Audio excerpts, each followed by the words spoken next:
Good day, constellation of stars, especially to our grade 12 learners who are with us in our FB Live this afternoon.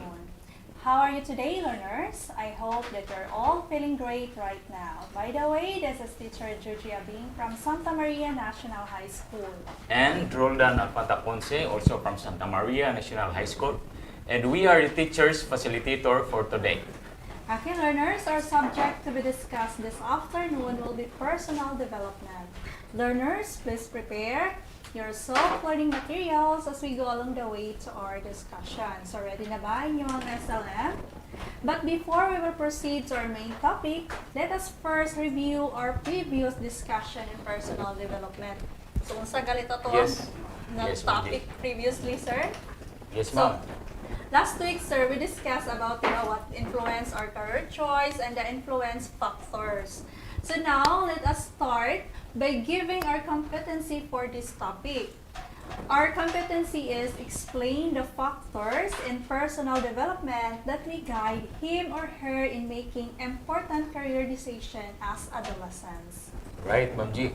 So, I think, Ma'am G, this topic is connected, no, to the last topic that we discussed. Okay, so why is it, Ma'am G, that adolescent career choice is important, no, para sa atong learners? Ano ka, sir? Yes, ma'am. Ano ka, sir? Because it has a big impact to their whole life, diba, sir? Yes, ma'am. Career selection is one of many important choices so students will make in determining their future plans. So ilahang mga future nga plano silang kinabuhi, sir. So this decision will impact them throughout their lives sa kung giingon kaganiha, sir. So the right career at the end will be the source of your happiness. So importante jud kayo, sir, nga to i-choose jud unsay right nga career based atong skills, abilities, atong previous nga discussion, sir, ba? Because at the end mo siya source sa ato ang happiness. Agree ka na, sir? Yes, ma'am. 100%, ma'am. So therefore, sir, importante jud siya. To choose just your right career, this will help you, of course, para ma-enjoy po di mo imong trabaho, sir. That's right, Ma'am G. So, of course, choosing a career path might help the students, no, or an individual set professional goals and develop a strategy for getting where they want to be, Ma'am G, no? Yes. So, as I know, Ma'am G, there are 4 key factors in personal development for career success, no? Can you name, ma'am, the factors? Yes, sir, Dan, you're right. So there are 4 factors, and the first key factors in personal development, sir, for career success, para mag-success daw atong mga career, especially to our learners. So dapat maminaw jud mo learners. So first is motivation. So in other words, para mas masabdan sa atong mga learners, sir, is encouragement, inspiration, di ba? Yes, para unsa ilang siya maka-encourage nila para magtinarong sila ng eskwela, di ba? So individuals who are motivated are also better able to overcome setbacks and challenges as they occur in the workplace because they can remain focused on their purpose. So, inana ka, importante, sir, nga doon natin motivation sa itong pagpanrabaho o, of course, sa ilang pag-eskwela, especially sa itong mga learners, di ba, sir? Yes, ma'am. And then, aduna po duha ka klase di ay nga motivation, sir. Aduna tayo gitawag nga intrinsic o extrinsic, sir. So, first, learners, ato sang pagahisgutan, unsay nag-intrinsic para mas makuan nila, sir, mas masabtan nila, sir. Intrinsic, but pasabot, you are motivated internally by something you want to achieve by yourself. So, intrinsic motivation refers to the act of doing something that does not have any obvious external rewards. Kana bang wala ka ga-expect bitaw, sir, nga aduna kay rewards nga ma-receive, di ba? So, imo siyang gibuhat because gusto nimo, di ba? Nag-enjoy ka. You do it because it's, akong ingon gani ha, it's enjoyable and interesting to you. Muna siya gitawag. So, walay in return nga imong gipaabot, no? Yes, rewards nga imong gipaabot. So, not because of any outside incentives or pressure like rewards or deadlines. In short, Intrinsic motivation is performing an activity for its own sake, rather than the desire for something external rewards or out of some external pressure. Just pressure kay deadline na, di ba, sir? Oo. So, para pa jud mas masabtan sa atong learner, so I will give you some intrinsic motivation examples. So, first is playing sports because you enjoy how they make you feel. So, just for example, basketball. So, you play basketball because ganahan ka, enjoy yes, ka. ma'am. Dili para Wala ka na pugos. Ba? yes, wala ka na pugos. Dili para ingon na, wow, pag varsity player ko, daghan kong chicks, daghang mga chicks So, nga. lahir ba ng mapugos, ma'am? Kaya Oo. nagabot sa kuha na, kanang Diba? perform na ka. Wala kay rewards nga gi-expect because enjoy ka. Maka-help po nimo, sir, para sa imong, di ba, healthy lifestyle, di ba? Yes, ma'am. Doing sports. Another, staying longer at work because you believe in your work. Di ba? Example, kanang mag-overtime ta, sir. So, dili na nimo ikuan nga, sige lang ko overtime ani kay nga wala ra ba ko'y overtime Kana. pay. Ano, ayan na, sir. Dagang makarelate ani. Yes, Wala ra ma'am. ba ko'y overtime pay. Diba man na nagstay ka sa imong work because ganahan ka. Gusto nimo human imong work, nag-enjoy ka sa imong Nag-enjoy, trabaho. yes, ma'am. Yes, satisfied ka sa imong trabaho. Bahala pag makauli ko alas 8, makauli Yes, ko ma'am. alas 7 So, sa gabi. kana pag nanarbaho ito mga bisan wala atong boss, atong Yes. heads nga naglihok ya punta, Oo, na-enjoy ta sa trabaho. Para kong trabaho ka na. Wala bitaw si sir, absent karon mga sir, no?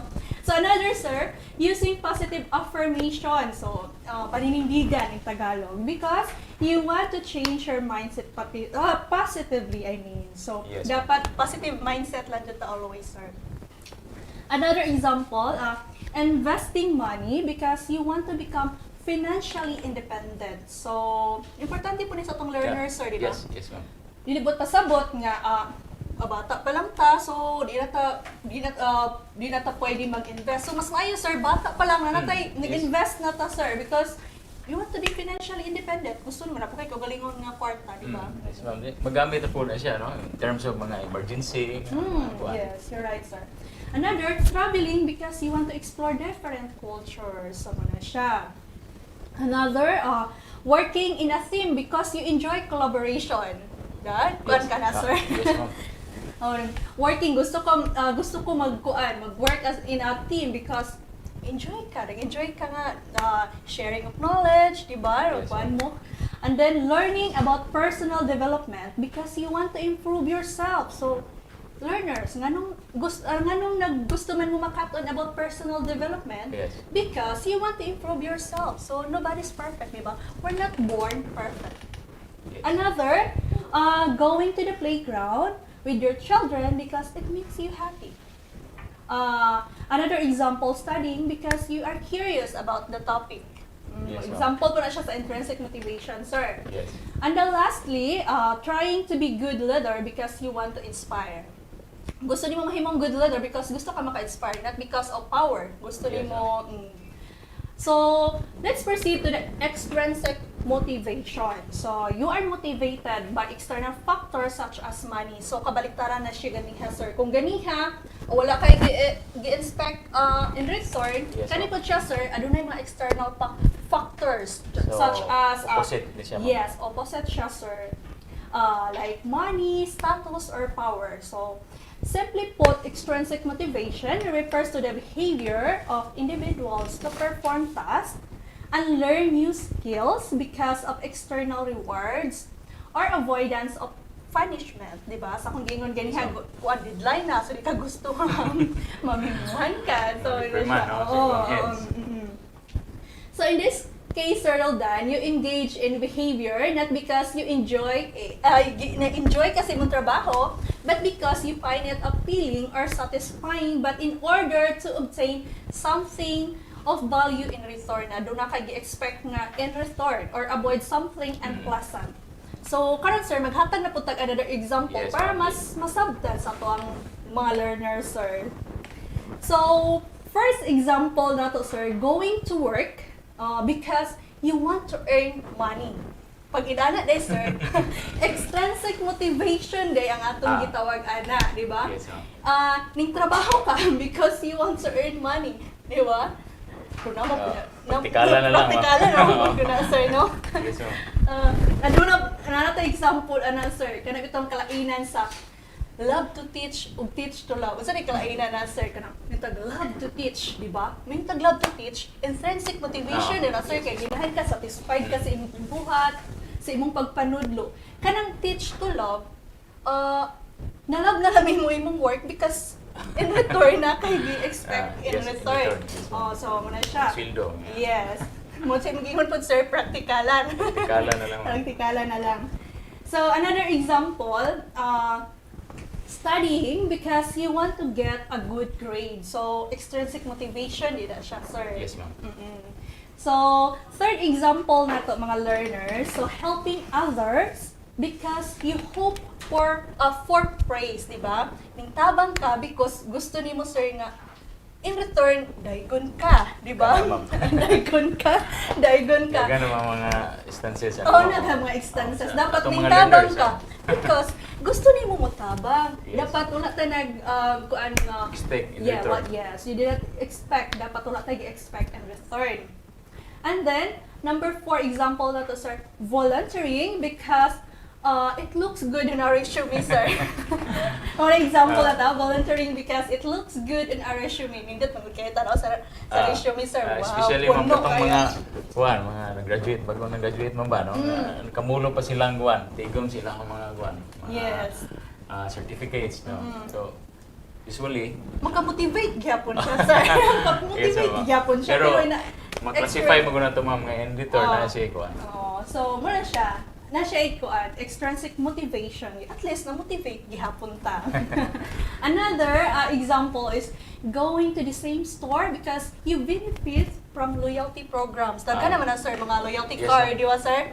Balik-balik sa kuan kay yan, at the end sa year, kung din i-convert in Yes, ma'am. Points, no? mga points. Yes. Yes, exactly, sir.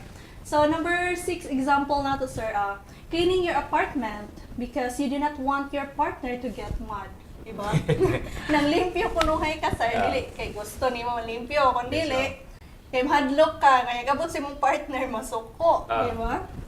Lalisa ninyo. Yes, more lalisa ninyo. So, number 7 example na to, mga learners, going to a new places rather, because you want to post it on social media. So external, extrinsic motivation din na siya, Yes, sir. Daghang maigo ani, daghang maigo ani. So at least nakamotivate gyapon nimo, sir, no? Yes.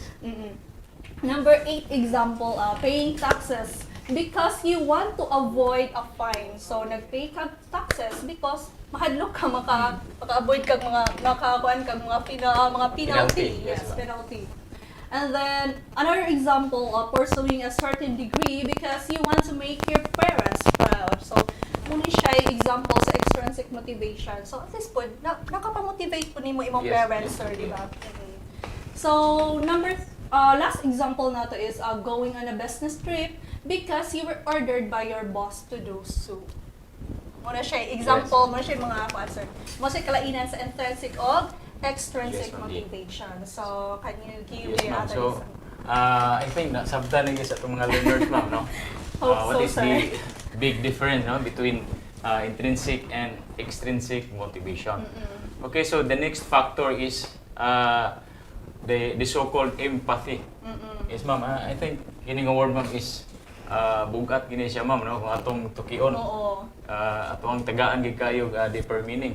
Because when we say empathy, ma'am, it is the ability to put yourself in another person's shoes, no? So, nakipag-empathy kaniya, no? Imong Ibutang imong kaugalingon yes, ma'am, sa iya. So, So, as a factor, no? This is to see things from the point of view. So, all conflicts, no?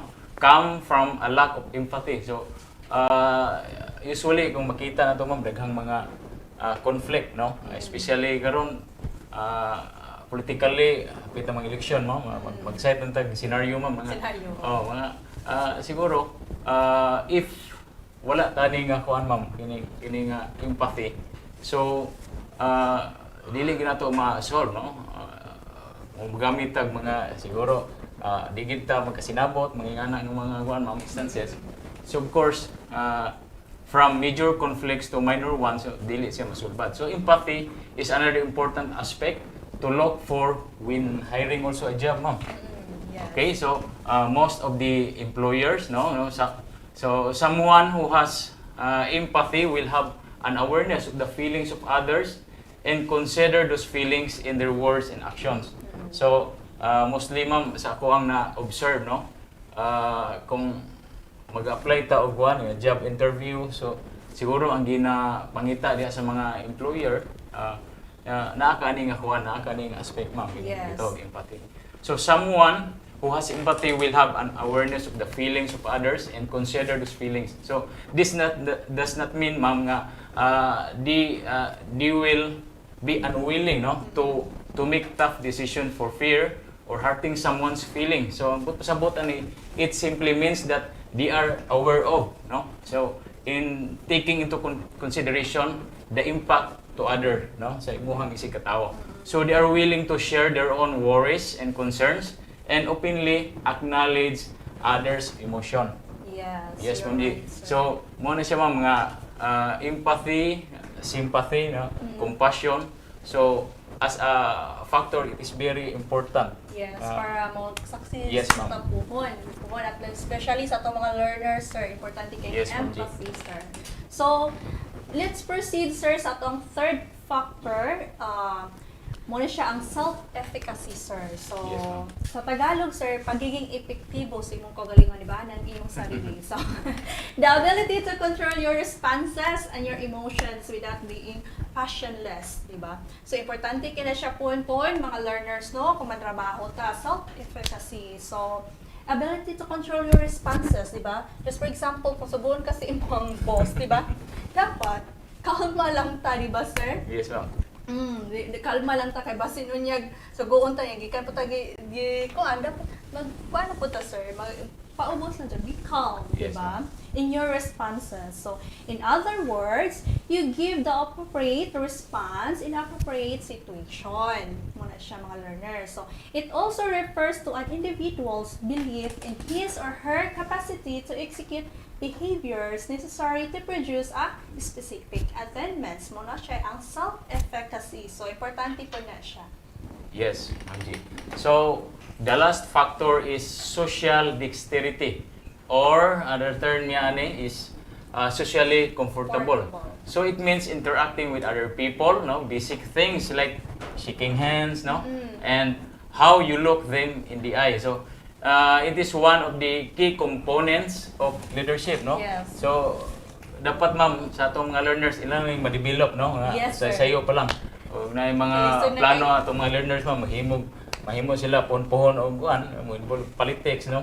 So gamit Example ini sa siya. politics, sir. Yes, Puhon-puhon ma'am. po manrabaho sila, sir, sa example sa company. So, dapat socially comfortable sila. Magkikalubilo sila Yes, sa ma'am. ilahang Mo na importante kay ma'am. Yes, mo na siya. Kay Importante mao man na dito, sir. imuhang kuan. Being good communication. Yes. Communication sa Kabalo gid ka, no? Kabalo ka makipag-abi-abi sa mga Yes. katawan. So, human naman dito, sir, no? So, Ah, muna yes. siya, muna sa Upat mga ra, upat upat ra ka. na dyan mga learners. So, sayon ra kayo ninyo hinumduman. So, we discussed earlier about the 4 factors in personal development for career success. So, para mag-success mo puhon sa inyong career. So, namely, una, motivation. Ang ikaduha, empathy. Sa Yes, gingon ma'am. pa ni sir. So, ang ikatulo to, sir, self-efficacy. And then, number 4 is the social dexterity. Yes. So, and then, learners, so remember, in choosing a career is not only important in terms of employability, but a person is required to invest his or her whole life in that career, which needs a wise decision. So, kinahanglan karon pa lang daan, mag-decide na mo, magunahuna na mo. Importante kay ma'am. Yes. So, now, Sir Roldan, of course, nag-guide na nato guided. to mga Guided learners, na, no? learners, So, ma'am. let's proceed na, sir, sa ato ang activity. So, Let's check out your understanding by answering the following question, mga learners. So, di ba, ang ato ang competency, sir, is explain the factors in personal development Yes. that may guide him or her in making important career decision as an adolescent. So, karon mga learners, inyuhan ni siyang answeran ning duha ka ato ang essay nga Essay question questions, by, yes. of course, sir, napod tayo gitanawon sa inyong self-learning materials nga they are evaluated according sa scoring rubrics. Rubrics, yes, ma'am. So, first question na to, Sir Roldan. Sa itong first question, sir? Yes, ma'am. So, question number 1, do you agree that students with higher emotional intelligence and self-awareness are most likely to succeed in their career decision making? And you have to explain it why. Yeah, so kabalo na itong mga learners ang answer, yes. kaya ito na Yes, nakuhaan kay ganiya. And then, stay tuned, learners. Yes. Because we will be right back after a short break. And this Yes, is Astral Academy Cyber School.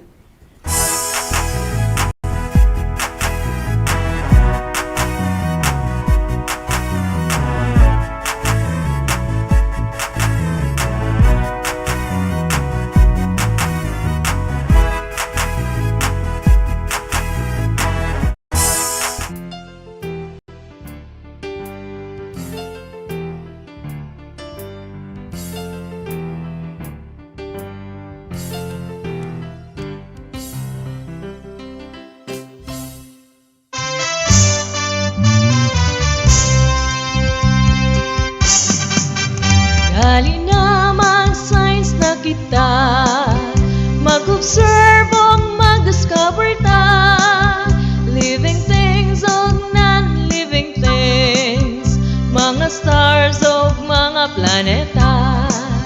Dali na mag-science na kita, mag-observe o mag-discover ta, living things o non-living things, mga stars o mga planeta, mga stars o mga planeta, mga stars o mga planeta.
still here in Astral Astral Academy Cyber School.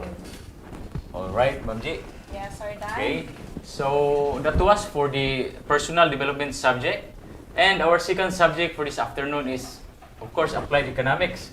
So, Ma'am G, before we're going to give the topic and the learning competency for this afternoon, ato sang review gamay, ma'am, what was being discussed last time. So, we already learned the effects of the socioeconomic factors affecting business and industry.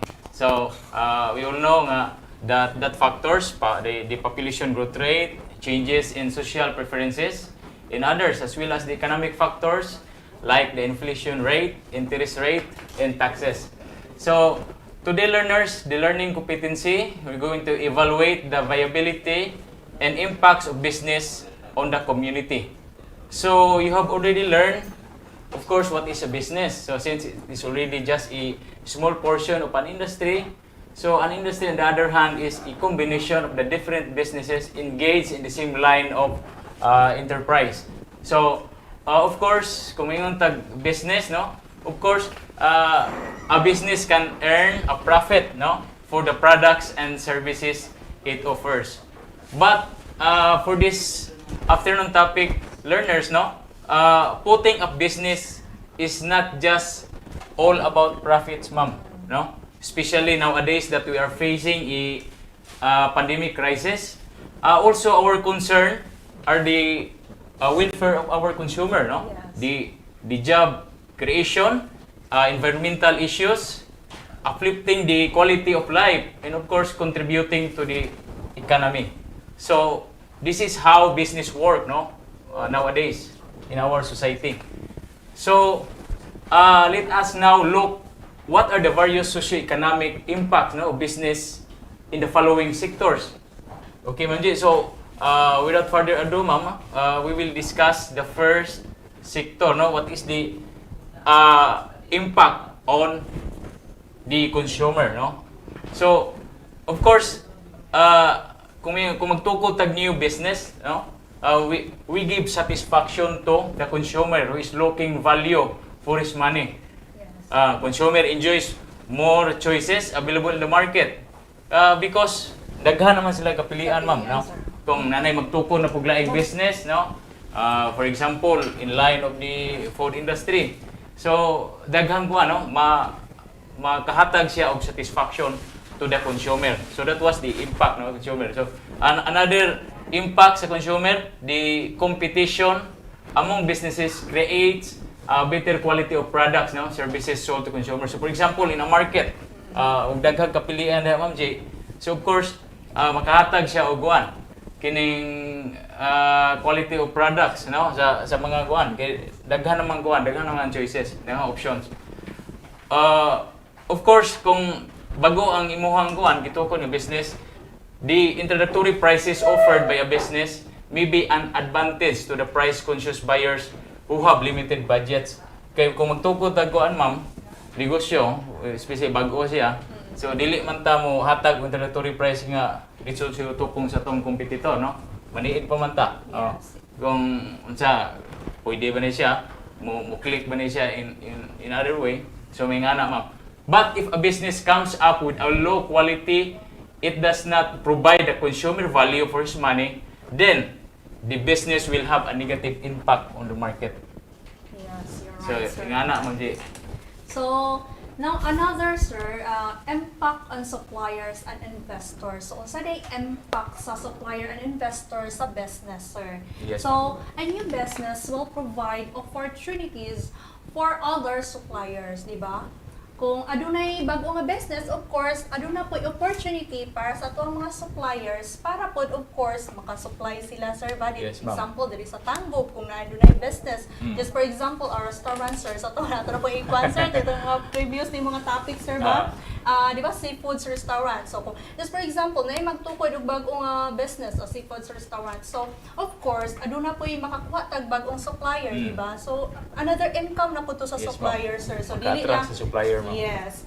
So kung ingon ganiha, so makakuan sa another opportunities for other suppliers to supply their needs, tools, and materials So, for example, sir, in a newly open business industry, so mo nga time nga makasupply po ng other suppliers, di ba? Yes, So, ma'am. eventually, it will benefit to the other suppliers. So, maka-benefit po na to ang mga suppliers. So, demand for goods provided by the supplier will increase because of the impact of the new business. Basically, sa ito pong mga investors, sir, so mas makapainganyo po na sa itong mga uban nga investors, sir, nga mag-invest po Invest, sila. yes. Yes. Muna siya, sir, impact. Yes, Ma'am Jill. So, next sector no nga mo impact sa kuan sa Yes. newly open nga business is the impact on the government. So the government will benefit, of course, from the establishment of new businesses, no, through revenues earned on fees collected from different taxes, no, imposed on incomes of the businesses. So just like for example, ma'am, in our locality, no, kung daghan nga mga newly business establishment nga ma-open, so of course maka-benefit ang ato ang LGU or the local government. Yeah, So sure. these tax revenues fuel the development because they are used by the government for national activities and budget allocations. So maghatag siya og kuan, maghatag siya og dugang nga development, ma'am. For example, sa locality na to, no? Because daghan naman ang makulik nila nga mga kuan, taxes, revenues.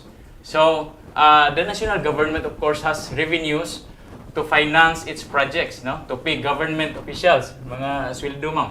To build schools, of course, to improve, no, military, to promote peace and order all over the country.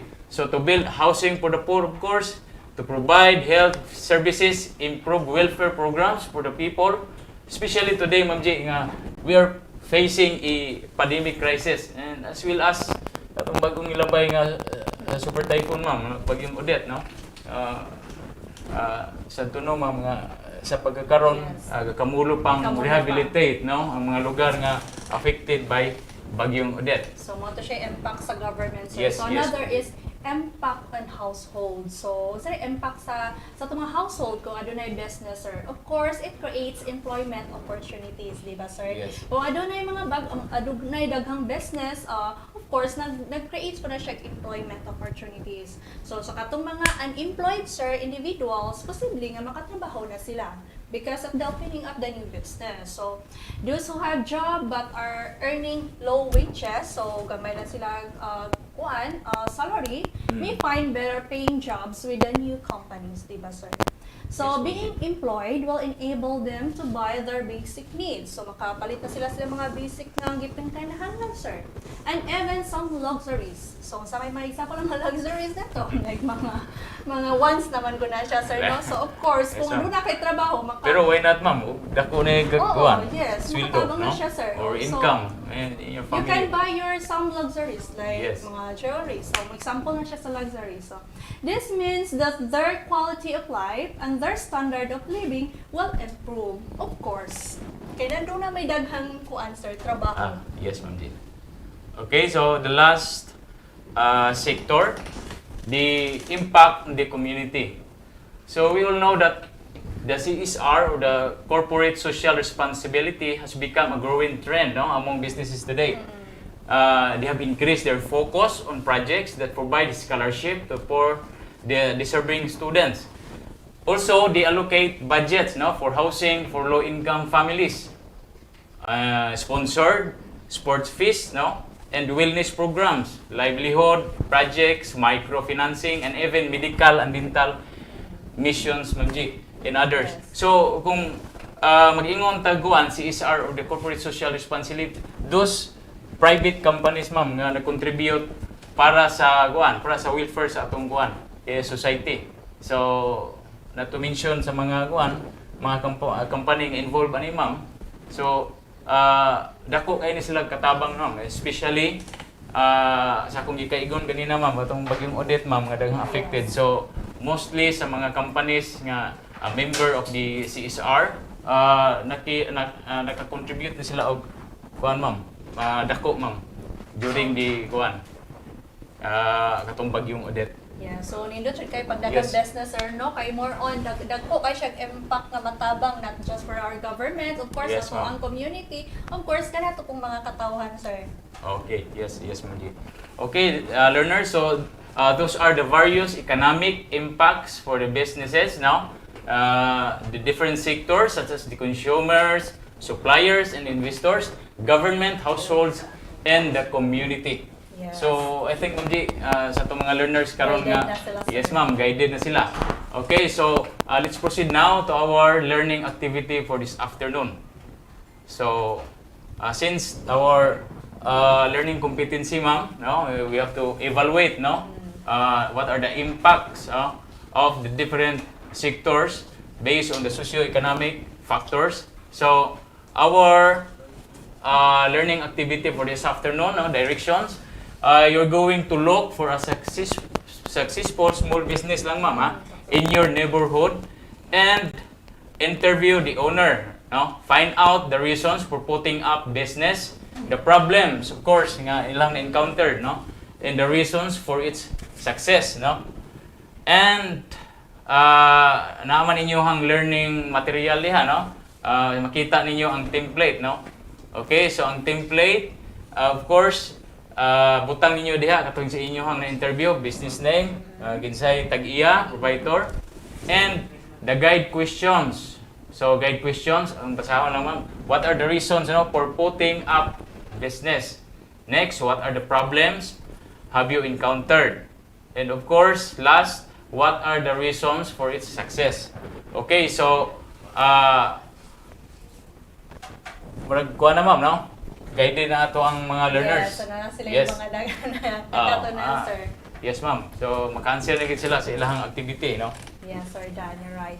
So, now, sir, so our senior high school learners, so money siya ang yung second and the last attendance Yes. marker. Yes, So, mga learners, senior high school learners, aduna makita niyo na sa Yes, na sa image taas. Yes.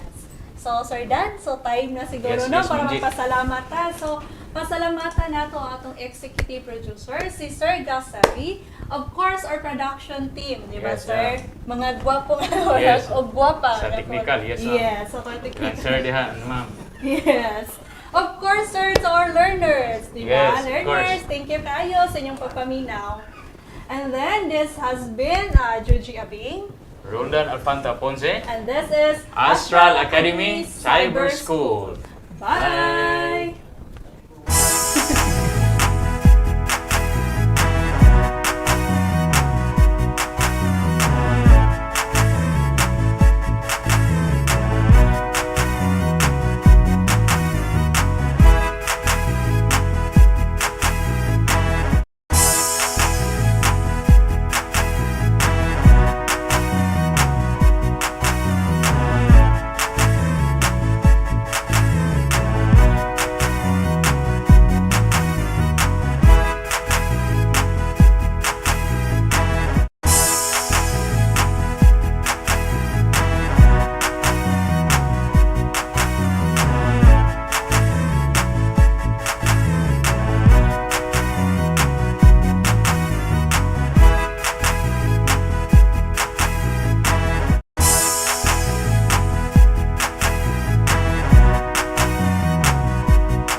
The Department of Education, Division of Dangub City, in partnership with the local government unit of Dangub, presents Ang Tangkub, transforming advancement in the new normal, guiding K-12 learners under broadcast media, crafted in response to the need of making education possible and accessible to students at the comfort of their homes.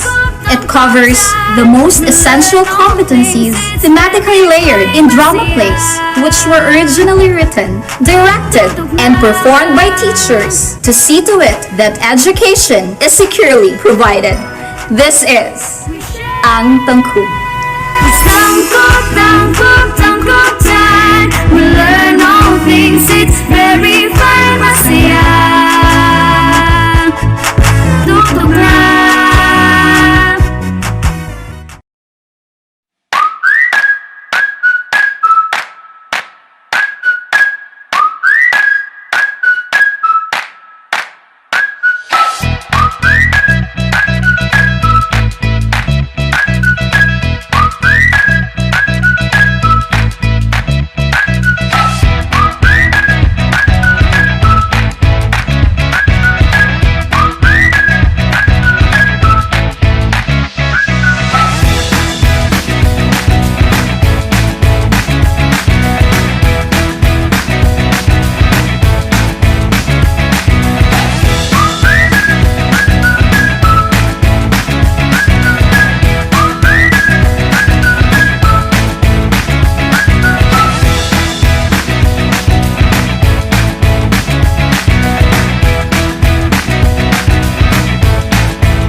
Hello grade 7 learners! This time, we will be learning how to transcode information from linear to nonlinear text and vice versa.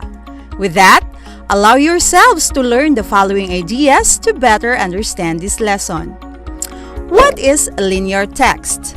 Linear text is a text that is written in a traditional way without the aid of graphics. It is read from left to right, from beginning to end, and has syntactic and grammatical features.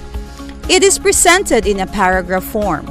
These are examples of linear text in print: novels, short stories, poems, educational text, news articles, and letters. For electronics, the vlogs and emails. On the other hand, what is nonlinear text? Nonlinear text is represented using different kinds of graphics such as charts and graphs and other figures. It is also called nonlinear because the reader does not read it sequentially.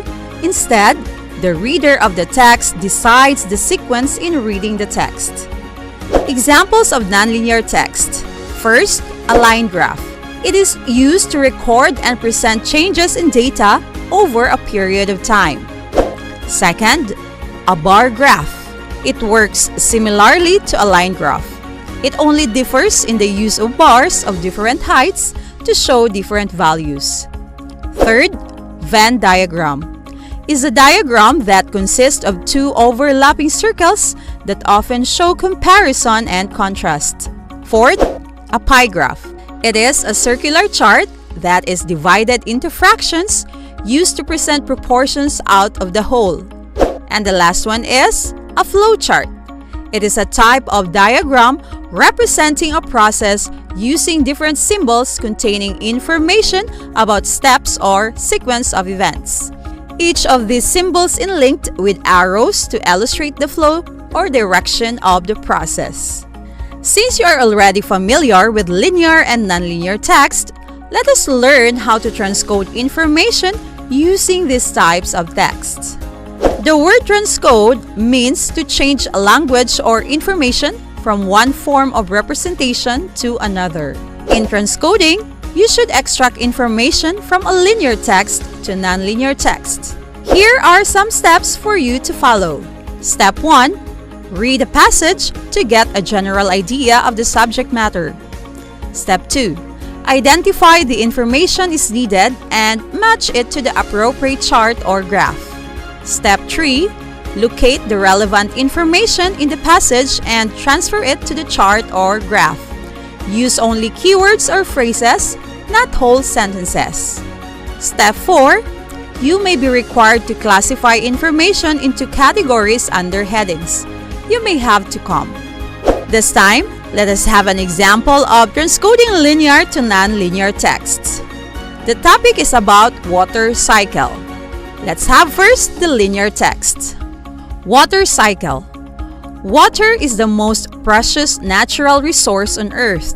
The water cycle is the process where water circulates from the land to the sky and vice versa. The water cycle is composed of the following stages. Evaporation is the transfer of water from the surface of Earth to the atmosphere. By evaporation, water in the liquid state is transferred to the gaseous or vapor state. The transition process from the vapor state to the liquid state is called condensation. By condensation, water vapor in the atmosphere is released to form precipitation. Precipitation that falls to the earth is distributed in 4 main ways: evaporation, intercepted by vegetation and the evaporated from surfaces of leaves; infiltration into the soil, and the remainder flow directly as surface runoff into the land. Let us have its equivalent nonlinear text in a form of flowchart. We have here the main idea, the process of water cycle composed of condensation, precipitation, water, and evaporation. On the other hand, in transcoding nonlinear to linear text, you should follow these steps. Step 1. Spend 5 minutes reading the graphs, charts, etc. Step 2. Make sure you understand axes. Step 3. Make sure you follow lines on graphs. Step 4. Focus on the key information. Step 5. Observe correct grammatical structure. Step 6. Vary your vocabulary. Step 7. Organize information clearly. And Step 8. Write neatly. Let us have an example of transcoding linear to nonlinear text. Let's have first the nonlinear text about Jack's daily routine. Jack's daily routine is presented through a pie graph. Family time is 5 hours. Sleeping time is 8 hours. Doing chores, 4 hours. Playing online games for 2 hours. Watching TV for 4 hours. And praying for 1 hour. That is equivalent to 24 hours. This time, let us have its nonlinear texts version. Jack's daily routine. Jack is a grade 7 student who stays at home during the COVID-19 pandemic. He spends 4 hours in doing household chores like cooking, washing dishes, etc. After doing household chores, he spends 4 hours watching TV in the afternoon. He spends his time with his family, talking, laughing, dancing, and singing. After dinner, he spends 1 hour in praying and 2 hours playing online games. Then, he sleeps for 8 hours. At this point, learner, I'm sure that you are ready. Kindly get your activity sheet and do the tasks. Activity 1. Directions. Transcode the linear text below to nonlinear text. Copy the Venn diagram and write the similarities and differences between YouTube and Facebook. For the similarities, write your answer inside the overlapping space. For their differences, write your answer inside the common space of the 2 circles. That is equivalent for 5 points. Activity 2. Directions.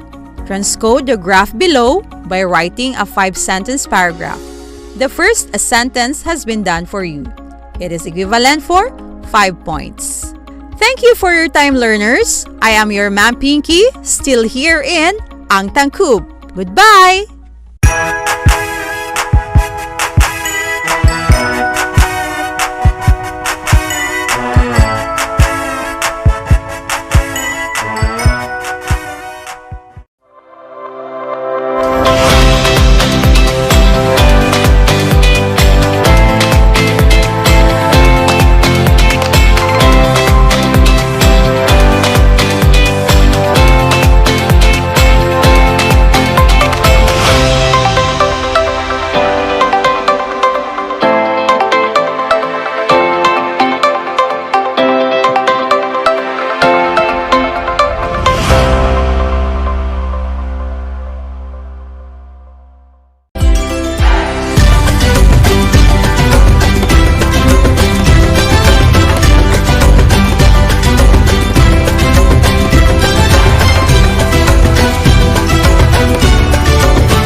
Hello grade 7 learners! Welcome to another learning episode of Astral Academy Cyber School. I am Teacher James, your TLE teacher in Handicraft Exploratory course. For today's lesson, we will discuss about embroidered articles.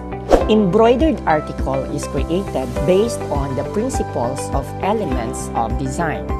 You can only produce good embroidered articles if you know how to create a good design and use the right color or thread for it. Careful study of the principles of design and strictly following it will help you produce a good design. Always bear in mind that design is the arrangement of line, form, color, and texture with the purpose of achieving order and beauty. The principles of design are harmony, proportion, balance, rhythm, and emphasis. Harmony is the law of unity with variety. This principle infers repetition of line, form, shape, and size. Proportion pertains to the relationship in size between a part and the whole. Balance may be produced in two ways, either formal or informal. Formal balance or symmetry has equal color, shape, and size on either side of a design, while the informal occult has an equal proportion. Rhythm. It is a smooth related movement. Pattern and line carry the eyes along without jerky motion. The eye automatically connects points in space. And lastly, emphasis. The eye is carried first to the most important part of the design and then to the other details in order of their importance. This referred to as the center of interest of a design. On the other hand, the elements of design are line skeleton, texture, and color. Line is skeleton or basic foundation sketch to direct the eye vertically or horizontally. Texture refers to the surface appearance, which is either rough or smooth, dull or glossy, thick or thin. Color may be cool, warm, bright, or dull. Choosing the right color will greatly affect the appearance of your finished project. Below is a color wheel consisting of 12 colors, which will give you an idea to make successful choice of color. There are also definitions or categories of colors based on the color wheel.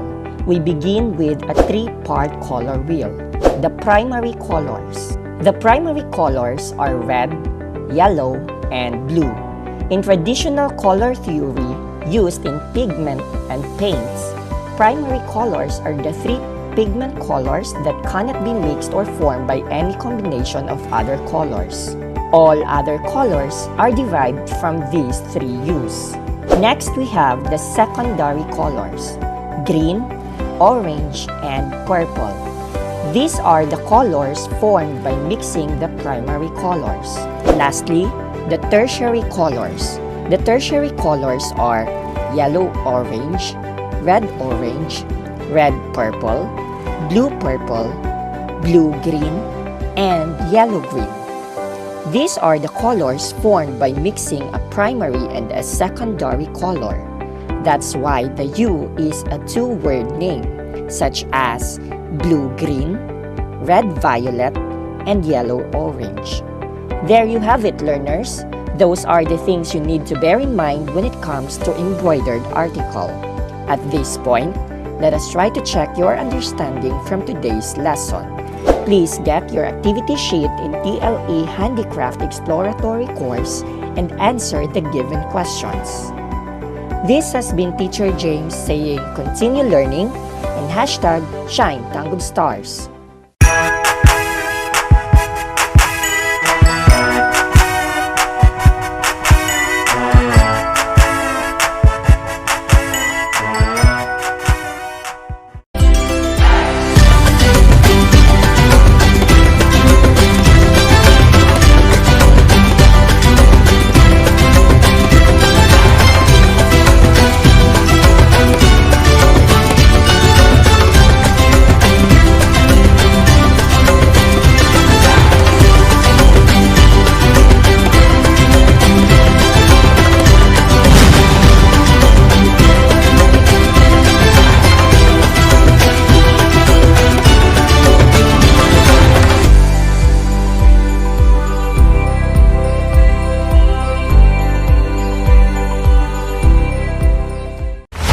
Inihahandog ng Dibisyon ng Tanggub City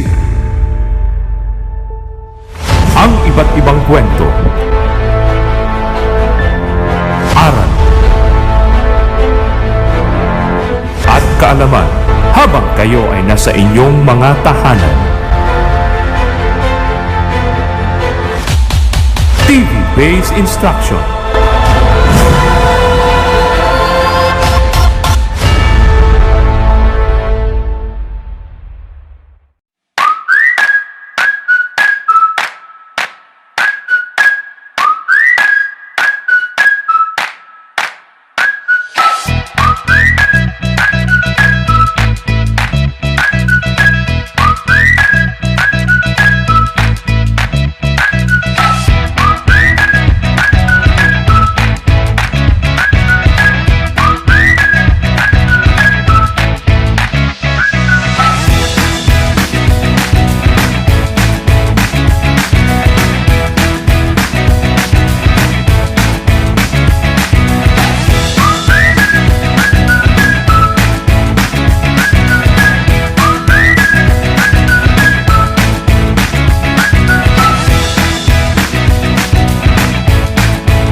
Hello, grade 8 learners!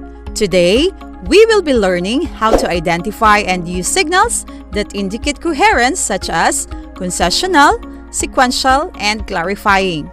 With that, allow yourselves to learn the following ideas to better understand our lesson for today. Coherence is a state or situation in which all the parts or ideas fit together well so that they form a united whole. Transition signals are linking words or phrases that connect your ideas and add cohesion to your writing. They signpost or indicate to the reader the relationships between sentences and between paragraphs, making it easier for the reader to understand your ideas. What are the uses of transition signals? Transition signals will, first, make it easier for the reader to follow our ideas. Second, it will create powerful links between sentences and paragraphs to improve the flow of information across the whole text. The result is that the writing is smoother. Third, it helps to carry over a thought from one sentence to another, from one idea to another, or from one paragraph to another. How are transition signals used? Transition signals are usually placed at the start of sentences. However, they may also appear in the middle or end of sentences. A transition signal, or the clause introduced by a transition signal, is usually separated from the rest of the sentence by commas. Third, you do not need to use transition signals in every sentence in a paragraph. However, good use of transition words will help to make the relationship between the ideas in our writing clear and logical. Now, let us learn the different types of transition signals. First, a sequence. A sequence transition can be used to show a change in the order of timing of consecutive ideas and phrases. Example, first, since, tomorrow, in the first place, last but not least, to begin with, next, after, now, about, and more. Let us have an example using the following transition signal to show sequence. Example, I will go to the shop, then to the park, and finally, I will relax in the bar. Did you notice the transition signals used? Very good, learners! These are then and finally. These transition signals are used to show sequence. The second one is a concession. A concession transition word is used to acknowledge an opposing view and might be used in the form of the following words and phrases. Examples are admittedly, and yet, all the same, although, up to a point, regardless of this, even so, nonetheless, and many more. Let us have an example using concession transition word in a sentence. In spite of the fact that he is rich, he lives in a small house. What is the transition signal being used in the sentence? You're right, learners! It is in spite of the fact. This transition signal is used to acknowledge an opposing view. The third one is clarification. Clarification transition words indicate that you will be exploring your ideas in a more detail. To provide clarification in your essay, use these words and phrases. Example, that is to say, in other words, to put it in another way, simply stated, to make plain, to clearly define, I mean, in simple terms, in explanation, and more. Let us have an example of a sentence using clarification transition word. I won't be going because I do not like her. In other words, she will ruin this evening for me. I know, learners, that you have an idea about the transition signal being used in the sentence. And you are definitely correct. It is, in other words. This transition signal is used to give more detail about the idea and to provide clarification. At this point, learner, I'm sure that you are now ready. Kindly get your activity sheet and do the task. Directions. Supply the correct transition word to complete the thought of the sentences and identify its kind. Write your answer on the space provided. The first one is done for your reference. Thank you for your time, learners. I am still your Ma'am Pinky here in Ang Tangkub. Goodbye!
Hello grade 8 learners! Welcome to another learning episode of Astral Academy Cyber School.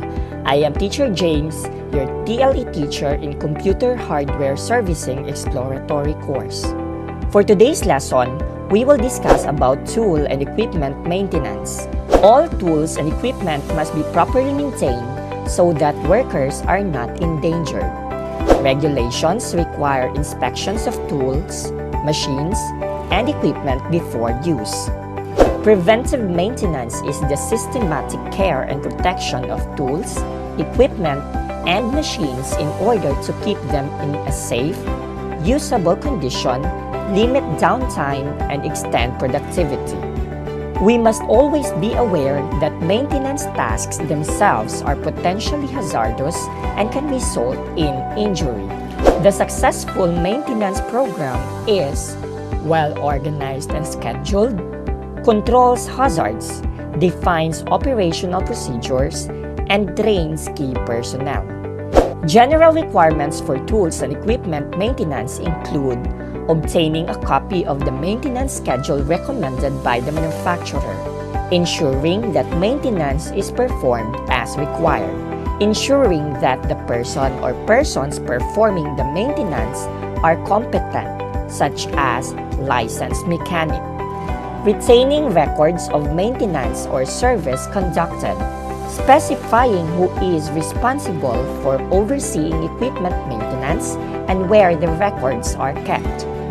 And lastly, set up a system for removal and tagging of damaged or defective tools and equipment. Here are the good practices of proper storage of tools, parts, and equipment. Parts should be properly stored and labeled. Tools should be properly placed on the board and labeled. Consider drawing the shapes of the tools on the board so that they always get to put back in the same position. Use bins for storing small parts. And lastly, consider making an individual or individuals responsible for the good maintenance of tools and parts. Here are the benefits of proper storage of tools, parts, and equipment. Tools and parts are kept in good condition and are easy to find. Costs are reduced. Productivity is increased because time is not wasted looking for tools, parts, and equipment. Workshop staff develop a sense of responsibility and pride in their work. There you have it, learners. Those are the things that you need to bear in mind when it comes to tools and equipment maintenance. At this point, let us try to check your understanding from today's lesson. Please get your activity sheet in TLE Computer Hardware Servicing Exploratory course and answer the given questions. This has been Teacher James saying continue learning and hashtag Shine Tanggub Stars.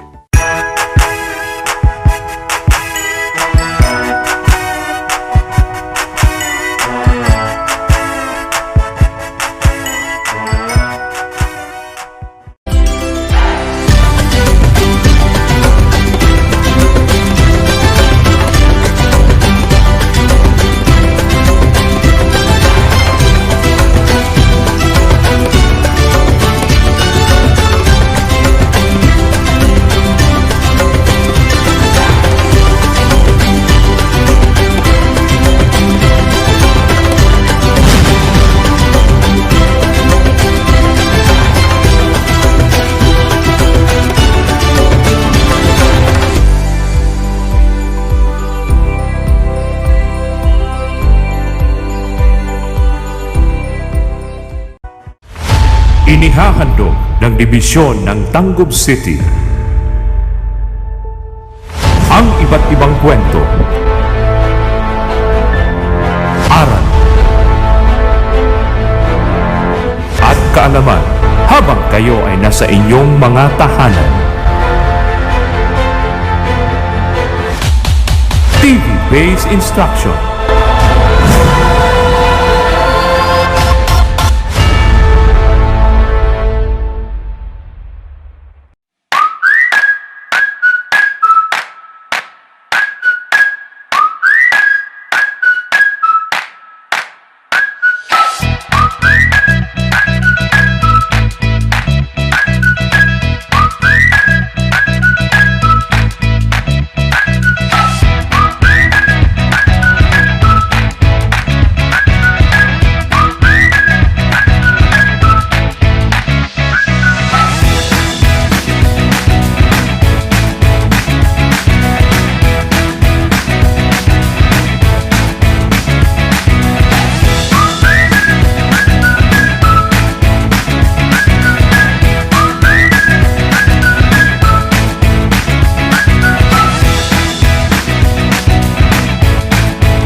grade 9 learners, it's another wonderful day to learn meaningful lesson in English. Still here in your one and only educational TV program, Ang Tangkub. By the end of this lesson, you should be able to explain how a selection may be influenced by culture, history, environment, or other factors. Now, before going deeper into this lesson, let us understand some key concepts first. The first one is context. Context refers to the social, cultural, and historical circumstances and setting at the time the author is writing. Now, you have different types of context. The first one is historical. Historical context refers to the time period in which a story occurs. Both historical events like wars and time periods like the Great Depression can influence a story. The second type of context is social context. It is a reflection of how the character's action and attitudes are affected by events occurring around the time and place where they live. It is also known as milieu, which refers to the physical and social setting in which people live or in which something is developed or takes place. It includes the culture, education, people, and institutions with whom individuals interact. Now, the last type of context is cultural context. This refers to the ideology, traditions, and values that surround and shape an individual's beliefs. It can affect an individual's behavior, decision-making, and also opportunities.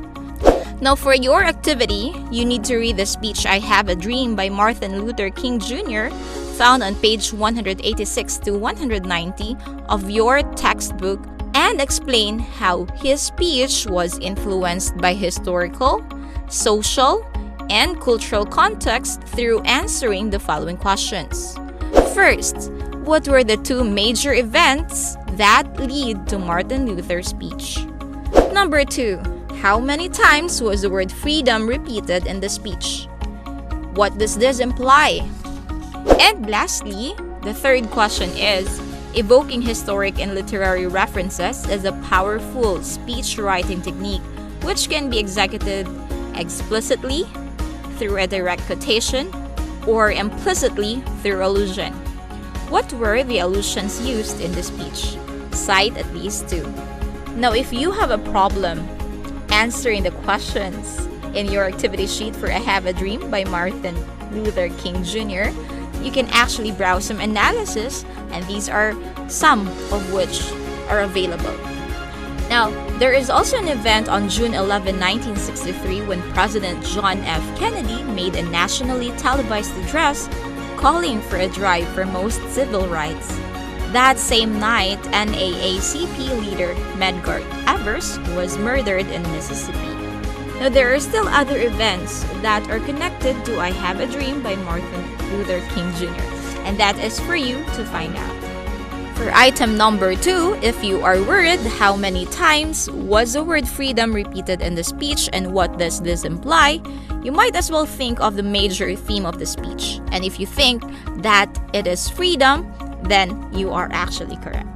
Now, for item number 3, there were some references, like, for example, the word 50 years ago, the words life, liberty, and the pursuit of happiness, and also the numerous biblical allusions which provide the moral basis for the king's argument. I will give you the first argument. It came as a joyous daybreak to end the long night of their captivity.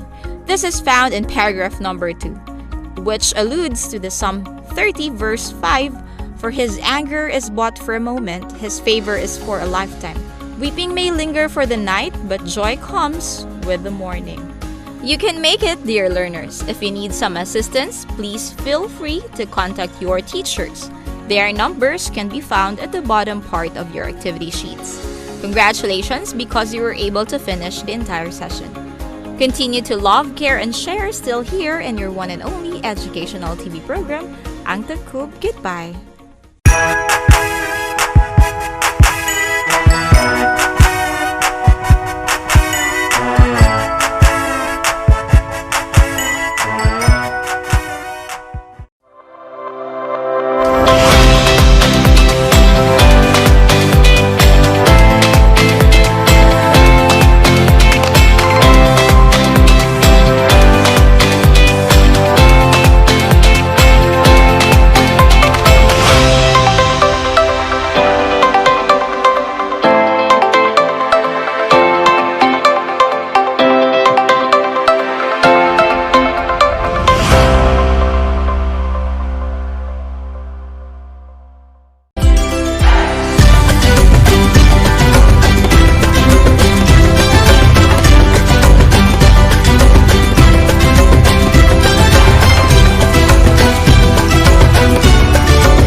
Hello grade 9 learners! Welcome to another learning episode of Astral Academy Cyber School. I am Teacher James, your TLE teacher in Bread and Pastry Production 9. For today's lesson, we will discuss what is a pastry product and its kinds.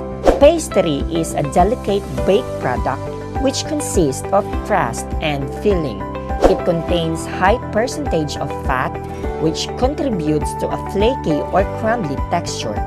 A good pastry is light and airy and fatty, but firm enough to support the weight of the filling. When making a short crust pastry, care must be taken to blend the fat and flour thoroughly before adding any liquid. This ensures that the flour granules are adequately coated with fat and less likely to develop gluten. Kinds of pastry. Cream puffs, a type of light pastry that is filled with whipped cream or a sweetened cream filling and often topped with chocolate. Puff pastry, a light, flaky, rich pastry made by rolling dough with butter and folding it to form layers, used for tarts and Napoleons. Danish pastry, a pastry made of sweetened yeast dough with toppings such as fruit, nuts, or cheese. French pastries is a rich pastry filled with custard or fruits. Pie and tart, pastries that consist of two components. The first, relatively thin pastry or the pie dough, when baked forms a crust, also called pastry shells. The second is the filling. Croissants, a flaky raised dough. It is like a sweetened cross between a simple yeast-raised dough and puff pastry. The dough is rolled with butter to create layers and is then left to rise, creating a very light texture. The downside is that it is technically involved and requires a great deal of work. Here are the pastry crust ingredients. All-purpose flour, a type of flour used in baking pastries. The gluten content of this flour provides framework or substance of baked pastries. Lard and vegetable shortening. These are fats frequently used to make pastry. Butter and margarine produce a less tender crust.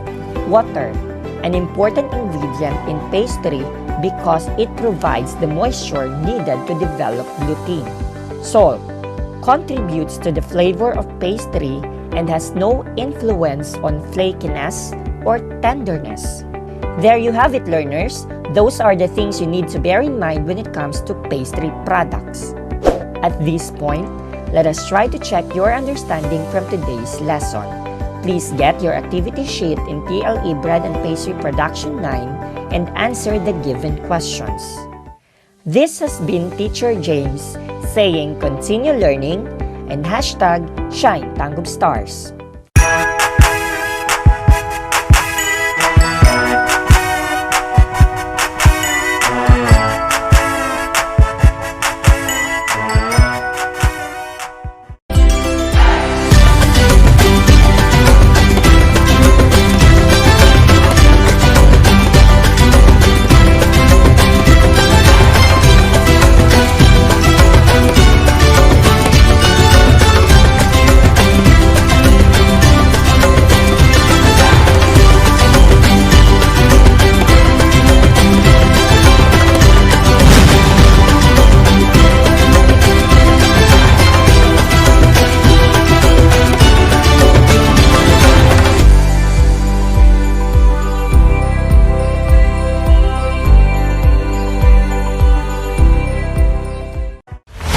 Inihahandog ng Dibisyon ng Tangub City ang iba't ibang kwento, aral at kaalaman habang kayo ay nasa inyong mga tahanan. TV-based instruction.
Hi there, grade 10 learners! It's another wonderful day to learn meaningful lesson in English. Still here in your one and only educational TV program, Ang Tangkub.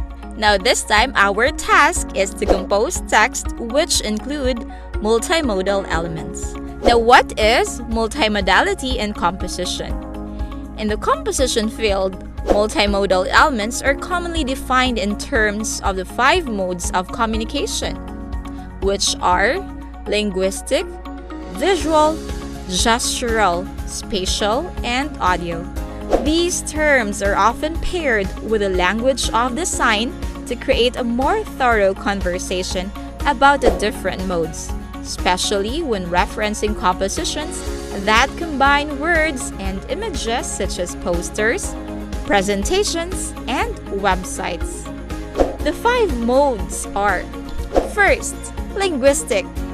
This is something to do with people's word choice, delivery of spoken or written text, the tone, the organization into sentences, phrases, paragraphs, and the coherence of individual words and ideas.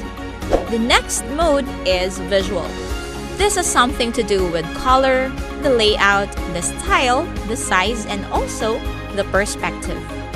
The third mode is gestural. This has something to do with facial expressions, hand gestures, body language, interactions between people. Fourth, spatial. This includes your arrangement, organization, proximity between people and objects. And lastly, audio. Music, sound effects, ambient, noise, sound, silence, tone, emphasis, and accent of voice in spoken language, including the volume of sound, make up for the audio mode. And of course, we have some language of the sign. The first one is emphasis. This is something to do with elements of an image that are most significant or pronounced. Number 2, repetition. The repeated pattern of the same or similar shapes or objects, which can also indicate an overall emphasis or theme. Third, contrast.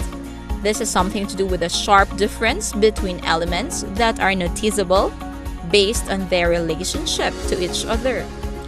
Fourth, layout. The organization of elements on a page, including text, images, shapes, and overall composition. Fifth, alignment. The way that elements are aligned on a page, especially text, which is aligned at left, right, or center.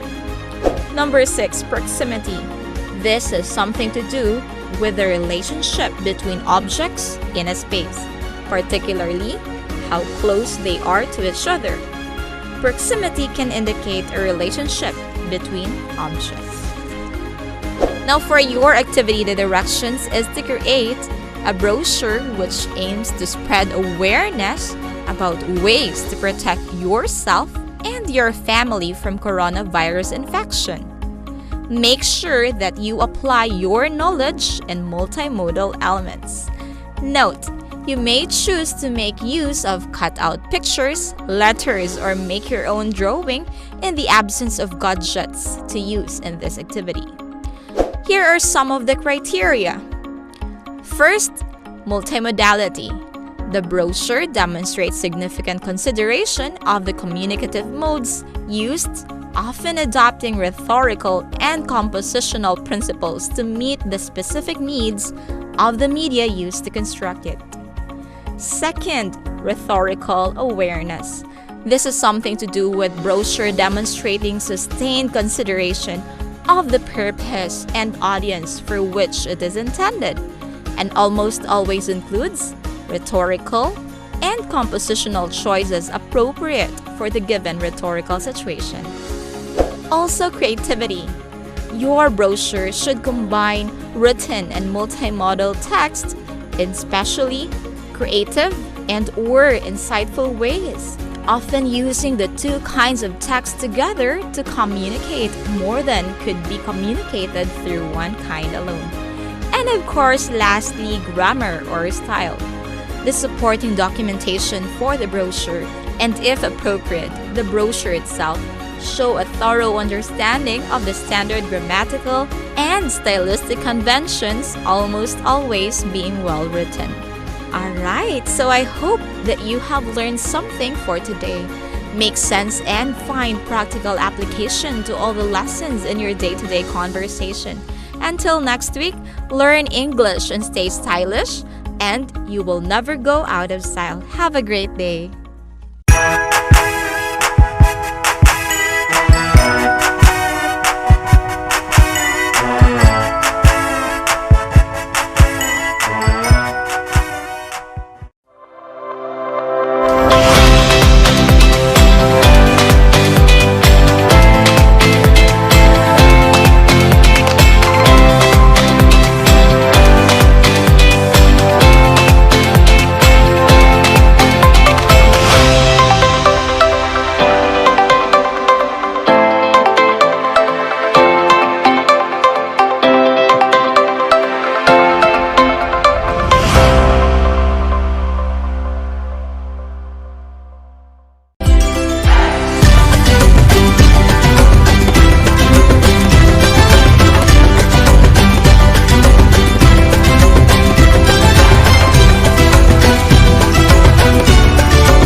Hello, grade 10 learners! Welcome to another learning episode of Astral Academy Cyber School. I am Teacher James, your TLE teacher in housekeeping. For today's lesson, we will discuss the different guest room classifications. Guest room classifications. Single room. A room that accommodates only one person and has a single or a queen size bed. Twin room. A room that can accommodate two persons with two twin beds. Double room. A room that can accommodate two persons with a double or a queen-size bed. Triple room. A room that can accommodate three persons and has been fitted with three twin beds or one double bed and one twin bed or two double beds. Hollywood twin room. A room that can accommodate two persons with two twin beds joined together by a common headboard. Median tariffs and budget hotels tend to provide this room setting, which caters to both couples and parties of two. Studio or Murphy room. A room that is fitted with a sofa bed or Murphy bed, which can be transformed from a living room at a daytime and into a bedroom during nighttime. Suite. A room with one or more bedrooms and a living space. The bedrooms may be single, double, or twin double rooms. President's Suite. The most expensive room provided by a hotel. Usually, only one President's Suite is available in a hotel. Similar to the normal suites, a President's Suite always has one or more bedrooms and a living space with strong emphasis on grand in-room decoration, high-quality amenities and supplies, and butler services.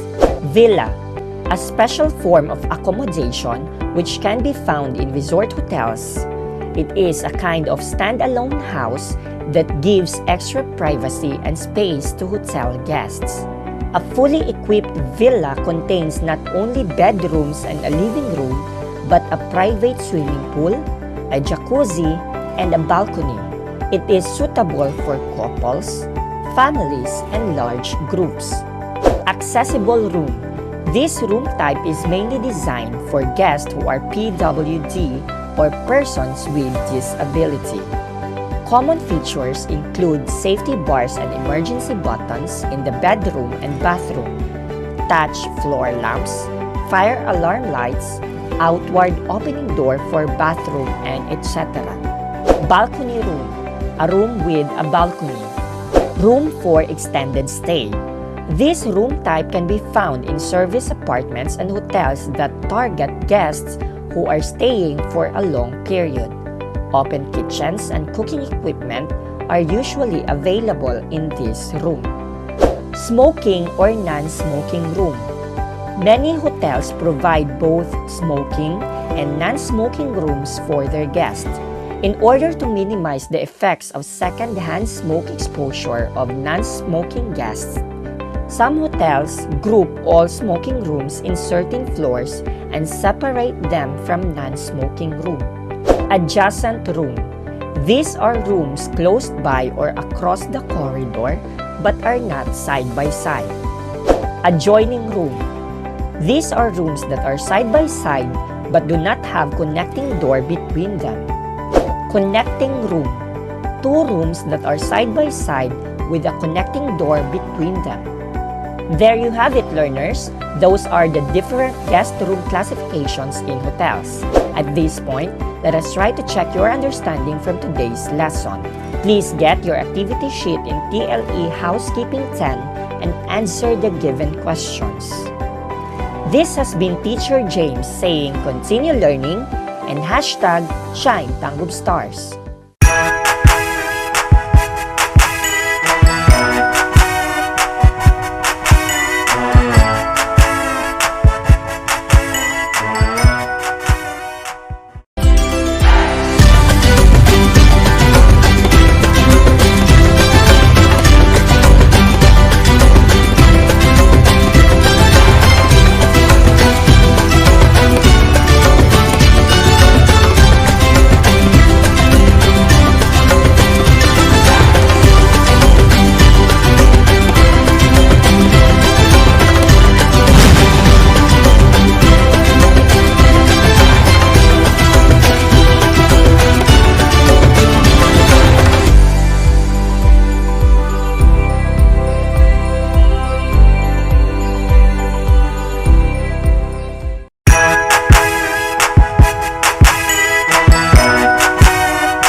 We hope that you have learned the most essential lessons you need to master. See you on our next episodes. This has been Ang Tangkub. It's Tangkub, Tangkub, Tangkub time. We learn all things, it's very fun, masaya. Tutok na. Kung gusto mong maglingaw-lingaw, mga tawag magloling hayaw, mag-joyride na. Uban na ang imong barkada, silingan o pamilya, mag-joyride na. Sinatingon tang palibot, mga lugar sulod sa tanggob, mag-ubanta. Silang gato makilaw, sa sanabog sa pulaw, laagunta. Labi na yun sa huyuhoy, ugnang dapit daghan og kahoy,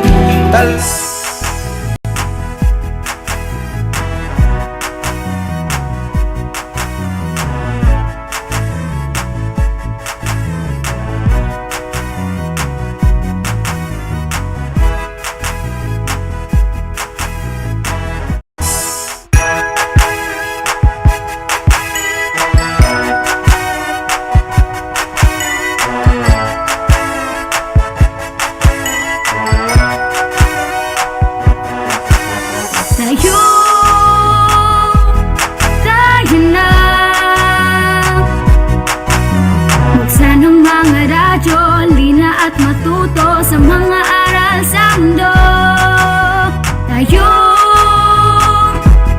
Tayo na. Pumutok na sa TV, mag-aral ng maigi to get the lessons easily. It's Tangkub, Tangkub, Tangkub time. We learn all things, it's very fine, masaya.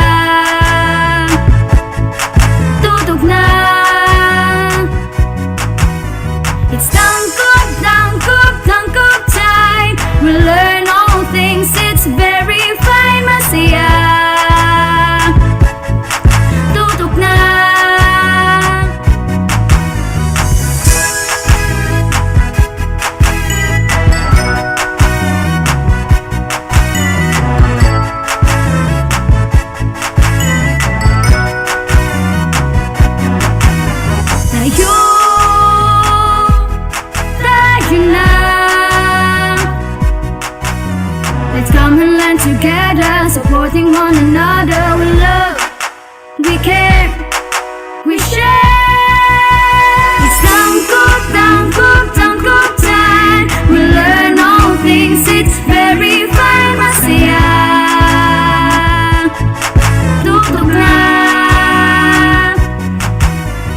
It's tangkop time. We learn all things, it's very fine. Masaya,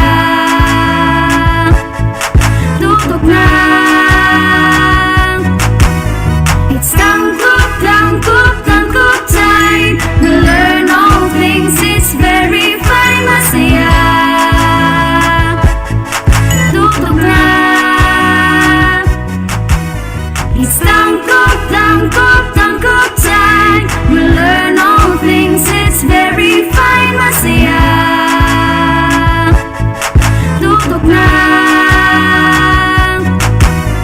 It's tangkop time. We learn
Good afternoon and welcome to Astral Academy Cyber School.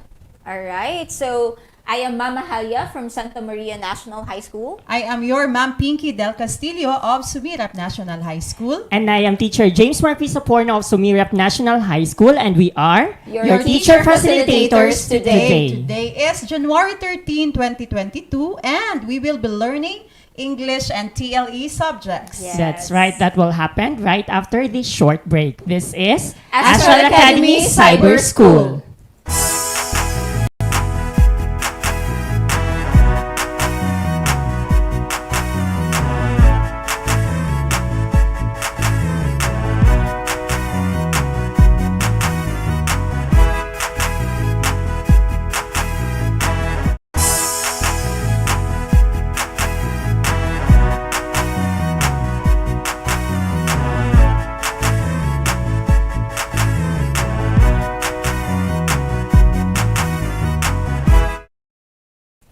And we are back still here in Astral Academy Cyber School. Alright, so dear learners, our second attendance marker for today is already on top of your screen. So can we copy that? Okay, so your second attendance marker. That's right, Sir Coco and or Sir James and Mama Halia. And that is to complete. You wait for our third attendance marker to complete your attendance for this afternoon. And speaking of this afternoon, we will be starting discussing the English 7 subject. And for that, what is our competency, Sir James? Our learning competency for today in English 7 is transcode information from linear to non-linear text and vice versa. Okay, that's right. So when we have there the verb transcode. So what That's does right. it mean when we say transcode? It means to change language or information from one form of representation to another. You're right, so Mama Halia. we will give them examples in a while. Yeah, and when we say transform one representation to another, that is now the role of linear and non-linear text. So this afternoon, we will review, since you already viewed these words or the meaning of these terminologies from the video lesson, but we will be reviewing this one. When we say linear text, what is this, Mama Halia? Okay, when you say linear text, this refers to the traditional text that needs to be read from beginning to the end.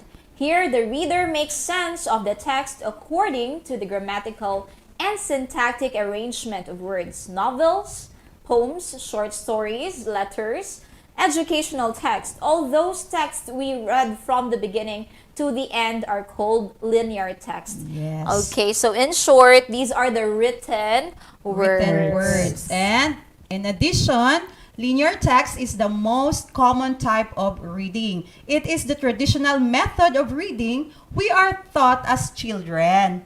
However, Sir James, linear text has disadvantage. What is this? However, linear text or linear reading is not always advantageous. It may prove disadvantageous when you are in a hurry and need to find some information quickly. Yes. This is because reading a linear text involves reading the whole text from the beginning to the end, and it may take a considerable amount of time to find the specific information you need. Yes, and this is the time that you may apply your reading technique. The skimming and the scanning, of Yes, course. and there are many people like you, Mama Halia, who really love reading. Okay. On the other hand, we also have the non-linear text, the opposite one. So the non-linear text is as its name suggests, it is non-linear and non-sequential. In other words, the readers do not have to go through the text in a sequential manner in order to make sense of the text. This type of text has many reading paths since it's the reader who decides the sequence of reading, not the author of the text. So we have there examples flashed on their screen. So as I had read a while ago, ikaw mismo as a reader, you will be the one to decide whether to start analyzing from top to bottom or from left to right or from center to side. Yes, So we have there some examples. You have their flow charts, pie chart, Venn diagram, and the one shown a while ago, the bar graph and the pie, It's the the bar bar graph graph and the line line graph. graph. All right. Okay. So these graphs even if you have a lot of text, by simply looking at them, you already know what they mean and they represent. For example, the arrow would tell you a flow of something. That's All right. right. So, of course, when you look into a Venn diagram, you know right away that on the left and on the right side of each of these circles are the differences, and on the center, the similarities. And of course, the pie chart, as we know, so this tells us the percentage or the budget of the particular topic. For example, in this, we have here how much water do we use. So there are examples there for shower, faucet, and many more, of course. And so their activity. Okay, let's move to your activity this week. For today, the directions: transcode the linear text to non-linear text. Okay, so in your SLM So they're learners, given a sample to transcode. yeah, you are given another set of linear text there on your SLM. Yes. But here, we will give them other examples. Like for example, you have this there, one. according to the survey, 33% of the students listen to pop music, while 29% to indie and rock music. 15% listen to country music, 13% listen to metal, and 10% listen to classical music. And without even, here is the importance or the good thing about nonlinear text. Even if we will not read the entire paragraph, just by simply looking at the pie, we already would get the idea how many percentage are for each of the genres mentioned. That's right, according to Mamahalia. preferences. Okay, so of course, if we have an activity of transcoding linear to nonlinear, we also have transcoding nonlinear to linear. So what is our given there, Sir James? So for your activity number 2, the directions: transcode transcode the graph below by writing a 5-sentence paragraph. Wow, okay. So for example, So according they have to the graph, which is according to ESA. Yeah. This is a 2018 sales demographic and usage data released. This is for U.S. households use games in the following. How do they use games in many platforms? So Okay. let us look into the. Yes, and that's the slides. So Yes. all you have to do, learners, on your SLM, you have to analyze the details Yes, that's presented. correct. You might be wondering, why do you need to transcode back from linear to, or from non-linear to linear? So one thing is for sure, of course, we need to make sure that you know how to make sense of the data presented to you, how to analyze them, how to explain this data being presented. So by making linear text, we are sure, your teachers are Yes. sure that you understand the concept of transcoding. Okay, having this example, learners, this is all about the 2018 platform adoption rate by household in the United States of America. So, example, we have here, what are the platforms used by the common households in the United States of America? So we have there the VR device, the handheld, the wireless device or the tablet, the gaming console or the Correct. smartphone, and the personal Computer. So there are figures there, and there are, I think, what do you call that, symbols when you pictures or Yes. icons. Yes, or that's shall we right. say. So they can actually make use of this if they really would like to make something like this, vectors. These Yeah, are vectors. All right. Okay, and there it is given an answer there. Yes. So you Okay, saw so, that a while ago. It's good if they are to read that example. I think Yeah. that is not found in their SLM, correct? Yeah, Okay. but we will be discussing that later, Okay, Mama later. Halia. Stay tuned because we will be right back after a short break. This is Astral Academy Cyber School.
And we are back still here in Astral Academy Cyber School. Yes. All right. So a while back, so we mentioned that we have given them an example in order for you to know how to convert a non-linear text to linear text. So we'll just give you or read to you an example paragraph. So according to ESA 2018 sales demographic and usage data release, U.S. households use games in the following platforms. 41% of the total surveyed households use personal computers and gaming.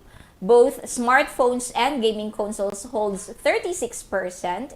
Each 24% uses a wireless device and tablets.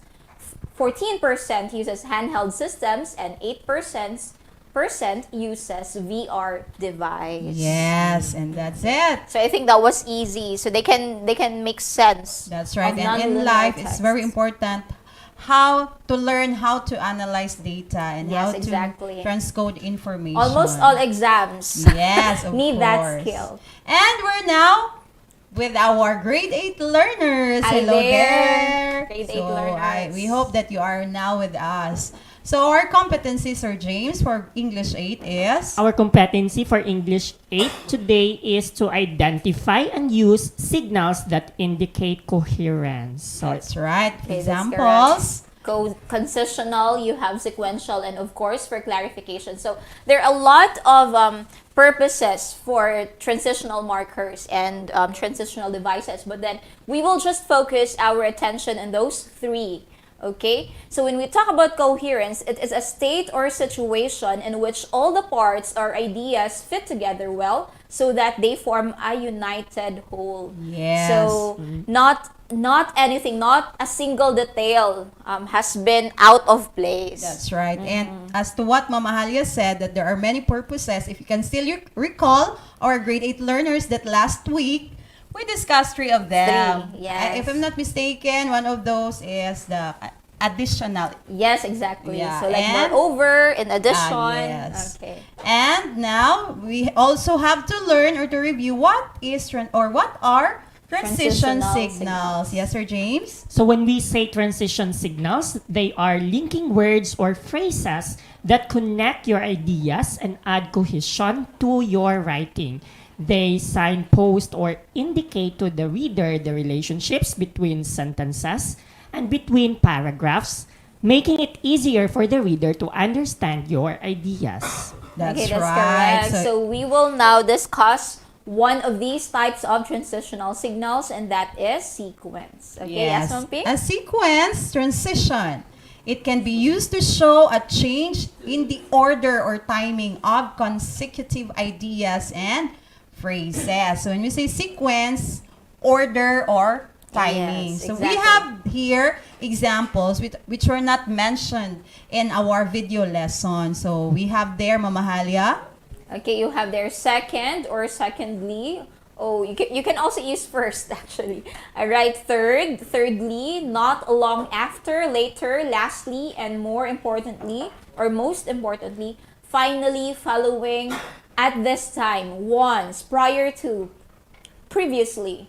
And you also have before, subsequently, above all, eventually, in turn, momentarily, and from this point. So all of And these more. and more. Yes. Yeah, exactly. So you have there a given example sentence. Above all, wash your hands continually in this time of pandemic. All right. Okay. So what is the transitional signal used? Yes, in Okay. our number 1 In the example. first example. What is our transitional signal used? I think their answer would be above all. Very good, learners. So above Okay, all, that is the answer. if above all is used to express concession, or meaning to say that there are details being given at the first part of that story. Maybe there is a story behind that sentence. And above all, now On top of it, on like top for example, of it. yeah. Yes. Okay, for the second one is the concession transition, Sir James. So when we say concession transition word, it is used to acknowledge an opposing view and might be used in the form of the following words and phrases. Okay, so examples are in spite of, and still, although, even though, be that as it may, I'll bet, and you also have even if, however, nevertheless, and of course, even though, and there are still a lot of examples not mentioned in this. Yes, some of them were given. mentioned in our video lesson. Yes, Okay, exactly. and we will use one of those transitional word in a sentence. Let's have this sentence. Even if you'll take a taxi, wow, in our place, We don't have a we don't have taxi. taxi. Okay, let's change this to Bus. bus. Okay, even if you'll take a bus, you'll still be late for work. There's a word lacking there, the word late. You'll Yes. still be late for work. Okay, So what do you so- think is our transition word there being used or signal? Okay, so for concession, the transitional signal or transition words are even if. Yes, and that is an opposing view that from riding Yes. a bus to being Exactly. So late. if you have two opposing ideas, okay, they are not of equal rank, okay? yeah. So you need to use concession. Yeah, okay, and the third one is the clarification transition words. It indicates that you indicate that you will be exploring your ideas in more detail. To provide clarification in your essay, use these words and phrases. Okay, you have there to put it clearly in lay terms or layman's terms. Okay, to break it down, simply put, to simplify or to explain. Okay, so let's have this example. To put it clearly, these are nonsense issues. Okay. So what do you think, Sir James, is our transition word? So I think it's very obvious Yes. because it is in the example. The clarification transition words are to put it clearly. Okay, that's right. And now we'll proceed to your activity. So the directions would be supply the correct transition words to complete the thought of the sentences and identify its kind, whether it is concession, it is first sequence, or Concession or clarification. That's So write your answer on the space before each number. Okay, the for first one is clarification. done for your reference. Okay, let's have this for clarification only on your SLM. The first blank after each number, you write the transitional word, and at the end of each sentence, you write The type. Okay, Sample. exactly. So you have there number 1, blank. He convinced the prince of his lies. So the transition that could be used is finally, and then at the end of that sentence, you indicate in open and close parenthesis the type. So and that type is sequence. All right. If you can supply other than this, and it is Yes. still correct, the thought of the sentence does not change. Change. That's why sometimes in their SLMS answers may vary because Possible answers yes, there are a are lot only of given. possible answers. That's so right. it's up to the judgment of your teacher that could still be marked as a good point. And maybe your teacher will give you an additional point because of your effort to think of Yes, other exactly. answers. Okay, now let's proceed with our grade 9 learners. Hello, hello. Hi there, grade 9 learners. So Okay. our competency, Sir James, is Our competency for grade 9 is to explain how a selection may be influenced by culture, history, environment, or other factors. that is correct. So in here, we need to discuss 3 types of context. So what is a context? First, a context refers to the social, cultural, and historical circumstances and setting at the time the author is writing. Of course, we cannot separate a particular type of literature from the time it was conceived. Yes, of And course. sometimes these events were the reason why a certain literature was made. Yes. Okay. It is based from what happened in the past. Exactly. So that's why we will talk about historical context. Okay, so historical context from the word history refers to the time period in which a story occurs. Both historical events like wars and time periods like the Great Depression can influence a story. Yes, exactly. Not just a story, any type of literature for that matter. We also have social context, Sir James. All right, so when we say social context, it is a reflection of how the characters' actions and attitudes are affected by events occurring around the time and place where they live. It is also known as milieu, which refers to the physical and social setting in which people live or in which something is developed or takes place. It includes the culture, education, people, and institutions with whom individuals interact. All right, and of course, we also have the cultural context.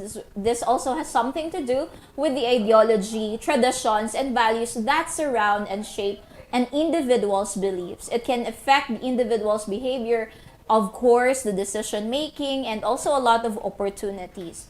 So, in their SLM, your task, dear learners, is actually to read the speech "I Have a Dream" by Martin Luther King Jr., found on page 186 to 190 if you have your textbook. But if not, this is actually a very common piece, so it is just researchable.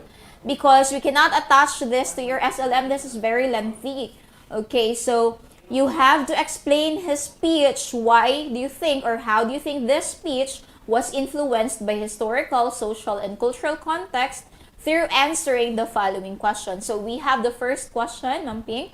Okay, in addition to that, if they have no reading piece of that kind material, I think, or I am assuming that the subject teacher is also did the initiative to do the research work and print the material. Okay, the question. So question number 1, what were the 2 major events that led to Martin Luther's speech? Okay, that's correct. So, 2, you were just asked of 2, but there are actually, if you will research, there are more than 10 events that led to his speech. Why he mentioned those things. No? So, at the time this speech, so let's just give you an inkling so that you have an idea. If you will not research, maybe you can use this as your backup to answer for their SLM. So, at the time this speech, Martin Luther King Jr. and other blacks were protesting the institutionalized racism that made it impossible for African Americans to get jobs. It had been years since slavery was abolished, and white Americans were yet to accept that black Americans were just as Americans as they were. But of course, this is a period in history that they could not right away change. Yes. As a matter of fact, I have read an essay before that even on a train, there is a lane for the white people and there are seats for the black people. Even if that seat is vacant, if it's not for you, you are not allowed to sit there. So imagine, it is very great. So racial discrimination was very evident that time, Mamahalia. Because of their colors, their hair, they were discriminated.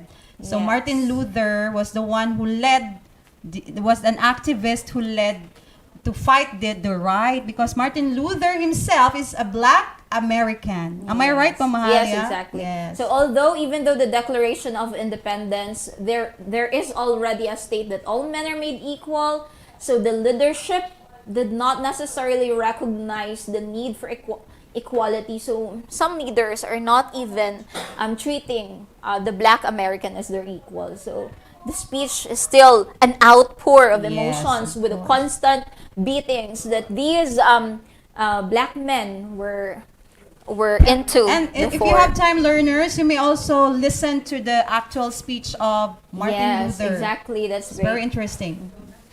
Yes, and for our second question, Sir James. For the second question, how many times was the word freedom repeated in the speech, and what does this imply? Okay, good thing because they're listening. This is a bonus for you. I will tell you how many times. Wow. It has been repeated actually for 20 times. Oh, gihaguan, nagihap ni Ma'am Joke.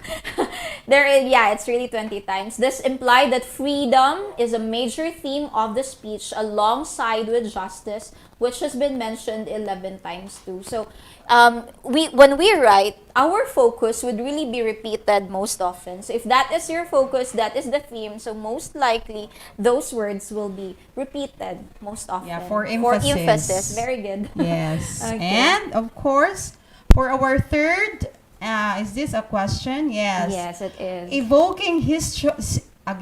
Evoking historic and literary references is a powerful speech writing technique which can be executed explicitly, a direct quotation, or implicitly, allusion. What were the allusions used in the speech? Cite 2. Okay, at least two. There are a lot. Most of the allusions were actually biblical in nature. So we can say that really this man, Martin Luther, is really well read actually. So this one is an example of, because you were told there are two types, explicit and implicit. So the explicit could be a direct quotation, so right away taking those parts. And for the implicit, you only have allusion. So for this one, this is in quotation marks. So this is direct quotation. No, we are not satisfied, and we will not be satisfied until justice rolls down like waters and righteousness like a mighty stream. So this is an example of what type of allusion? It's a biblical allusion. Yes. All right. Because it has reference from from Amos verse 5:24. Yes. But let judgment run down as waters and righteousness as a mighty stream. Yeah. So sometimes an allusion or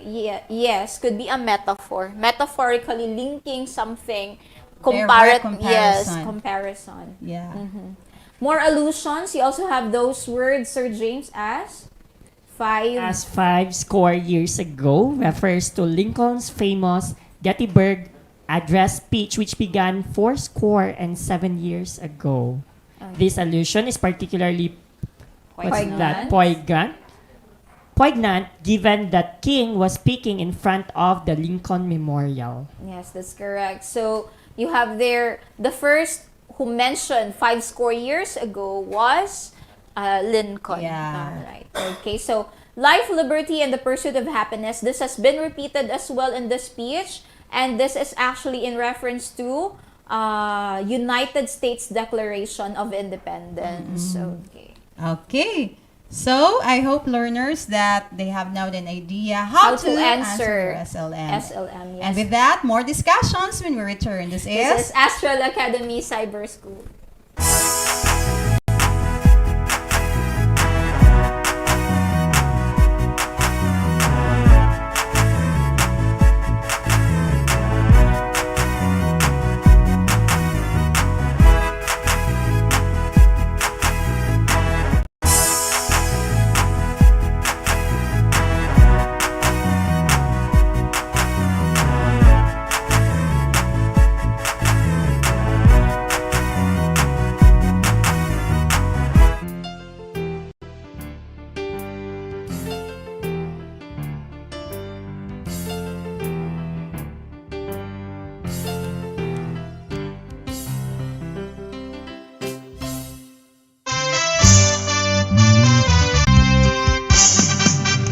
Dali na mag-science na kita, mag-observe o mag-discover ta, living things o non-living things, mga stars o mga planeta.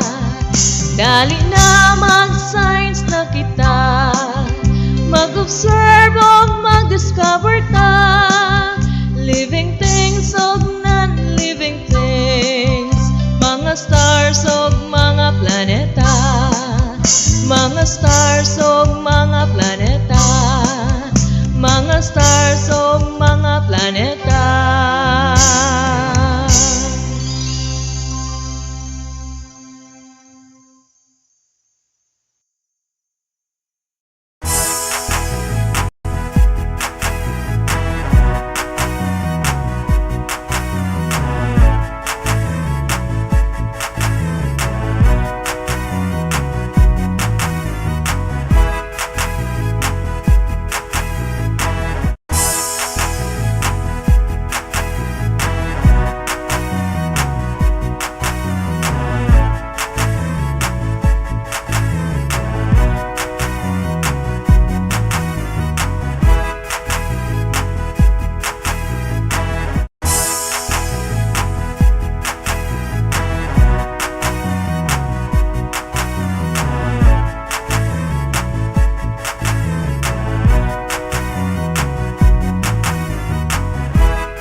And we are back still here in Astral Academy Cyber School. Hi there to all our grade 10 learners. Hello, hello. So, your competency is to compose text which include multimodal elements. So, let us have a recap first. What are the 5 modes or what you call as the multimodal, these types of elements? No? So, you have Yes. linguistic. What is this? So, word choice, delivery of spoken or written text, the tone, organization into sentences, phrases, the paragraphs, and of course, the coherence of individual words and ideas. Of course, we have also the visual. It something to do with color, the layout, the style, the size, maybe the size of the design or the layout or the font, and the perspective. And we also have the gestural, which are the facial expressions, hand gestures, body language, interactions between people. Okay, you also have spatial. So what this has something to do with the arrangement, organization, proximity between people, and of course objects. Okay, and the last one is audio. Of course, it has something to do with music, the sound effects, the ambient or the noise sounds, the silence, tone, emphasis, and accent of voice in spoken language, and the volume of sound. Yes, and so if they could actually analyze that well, so this could have something to do with their 5 senses. Yes. Okay. So when you talk about the language of design, you put together all those modes in order to create something. So sometimes when we do them, we tend to use them for emphasis. Like for example, some of the elements of an image that are most significant are pronounced rather. So that means to say, if you wanted to emphasize something, you might be highlighting it, making it a little bit bolder than the others, okay, or brighter. changing the color, for Yeah. example. That's Or- for emphasis. We also have The repetition, the element of repetition, it is the repeated pattern of same or similar shapes or objects, which can also indicate an overall emphasis or theme. That so is correct. thematic, if their work Yes. is thematic, Exactly. so they can use shapes, which represents that kind of theme. Okay. So sometimes when you have when you talk about repetition, for example, if you'd like to use geometric shapes, so stick Yeah. to it. Do Or not mathematics. do not use other types of design. So this might lead your readers to confusion, for example, or your audience for that matter. And next, Sir James, is We also have contrast, the sharp differences between elements that are not noticeable based on their relationship to each other. okay. So you also have layout. This is the organization of elements on a page, including the text, images, shapes, and the overall composition. So how you place one thing has something to do with the overall atmosphere of your example, if it's a brochure or if it's anything that you would like to lay A out. photograph, for example. Yes, you All need of the elements there to should arrange. be related. related. Okay. Okay, so the 5th one is alignment, the way that elements are aligned on a page, especially text, which is aligned at left or right or center. So there is a big impact or effect at the Yes, alignment. Exactly. But right now, we are told that we need to also consider less is more in designing. That's why sometimes we allow a bit of breathing space. You call that. Yes. So there are some elements which we do not need to use a lot of colors or visuals. Yes. And others also wanted to have that justified arrangement or align left or right. It depends. Yes, on the The purpose artist. also of why things are done or made. Okay, next. And lastly, we have the proximity, the relationship between objects in a space, particularly how close they are to each other. Proximity can indicate a relationship between objects. All right. Okay. Okay. So there, the directions on their SLM is actually to create a brochure which aims to spread awareness about ways to protect yourself and your family from coronavirus infection. Make sure that you apply your knowledge in multimodal elements. And because their task is actually making a brochure, let us give them some of the brochure essentials so that they will not forget this one. The first, Sir James, is? The first is logo. If you have a logo, you'll want the highest resolution version so it comes out well in print. Okay, we also have images, Ma'am Pinks. For images, you have to select a few of the best photos of your products and services, and maybe even one of yourself or your team. Again, make sure they are in high quality Okay. to make it more Attractive, of course. Yeah. And you also have the copy or the text itself. Your message is important, of course, so spend a little time drafting what you want to say in advance or what you want your readers to read. You'll be able to make tweaks later. Of course, it's just so you have a guide. Yeah. And And you're also- very good, Mama Halia, because Mama Halia provided you a sample of those Alright, so you brochures. have there, pick your format. You actually have two types, the bifold or the trifold. So if it is the trifold, katulo siya gito nga. Alright, katulog ipiko. Try. Alright, Try means and free. yes, you also have the bifold. Yes, the most common. And if you're creating a menu or want to feature a lot of detailed information, trifold could be a good choice. But if you wanted large prominent imagery, bifold is of great importance because you have more space. Yeah. And we also have to select a design template. So this one that you can see on screen, these templates are actually accessible in Canva. Are you familiar with that, Sir James? Yes, we had a seminar a while ago. Yes, on Canva making. And of course, lay out your content. Once you got your template, you can start filling it with your content, editing as you go. Use headings and break up of your text. Ideally, stick to just one or two fonts. Yes, so that it will not be too crowded. It will not look too Yeah. crowded. And do not worry, learners, if at the first attempt you may tend to copy the template. Yes. But in the long process of doing that, you may be able to create your own design. Yes, your own brand. Yeah, your That's own brand. branding. Okay, and lastly, Sir James, it's... Choose your paper and finish. So decide whether it should be sturdy if you hope to reuse them multiple times. Glossy works well for vibrant colors and large photos. Okay, that's correct. And these are the criteria, so we will no longer read them because these are found on your SLM. That is just for you to be guided how you will be graded, okay? Good luck, learners. Yes, you can do Yes. it. We believe in you. Yes, of course. And I think Mama Halia, our grade 10 learners are already excited to do that activity. Yes. They can they use a pictures, the recycled pictures? Or Yeah, colored if they don't materials? have the luxury of to encode or whatsoever, so they can actually draw or they can cut out from magazines. So yes. be as creative as you could be. All right. Okay. That is part of your innovativeness. So stay tuned because we will be right back after a short break. This is Astral Academy Cyber School.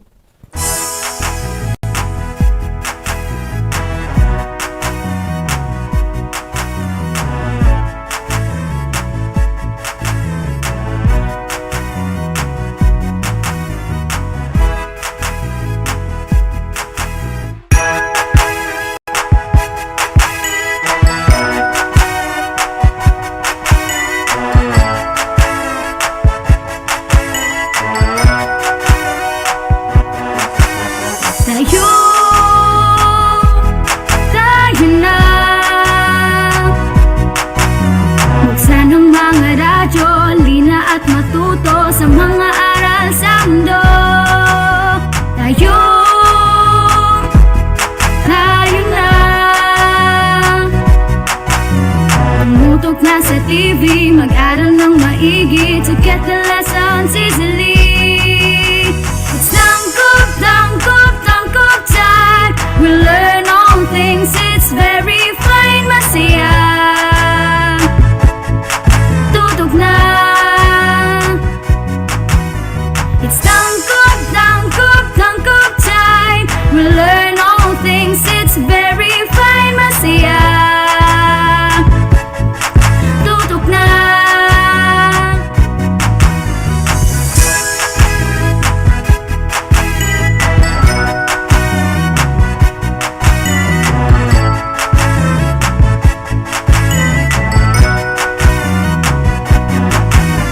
Tayo, tayo na.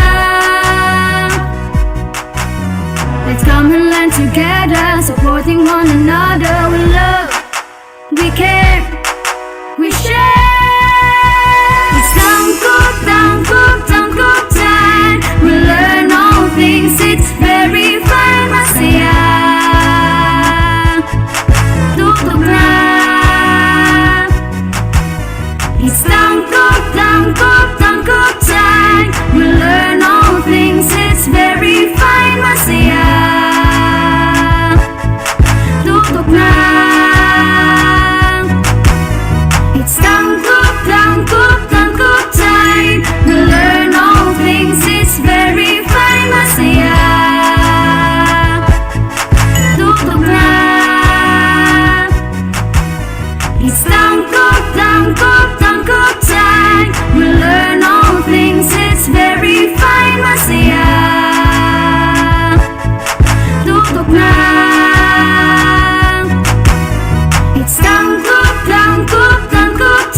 Dali na mag-science na kita, mag-observe o mag-discover ta, living things o non-living things, mga stars o mga planeta. Dali na mag-science na kita, mag-observe o mag-discover ta, living things o non-living things, mga stars o mga planeta, mga stars o mga planeta, mga stars o mga planeta.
we are back, still here in Astral Academy Cyber School. All right, now we're done with English. We will move to our next subject, which is TLE. And of course, we will start in TLE 7. So hi there to all our grade 7 learners. Hello. Yes, your learning competency is to identify the principles and elements of the sign in creating embroidered articles. Okay, so before we move forward, we would like to review everyone that this TLE exploratory course focuses on the handicraft. Again, handicraft subject. Yes. Okay, alright. Okay, so Ma'am Pinky, unsa man atong embroidered article? Okay, embroidered article is created based on the principles and elements of design. Alright, so you can only produce good embroidered articles if you know how to create a good design. So, and use the right color, of course, or thread for it.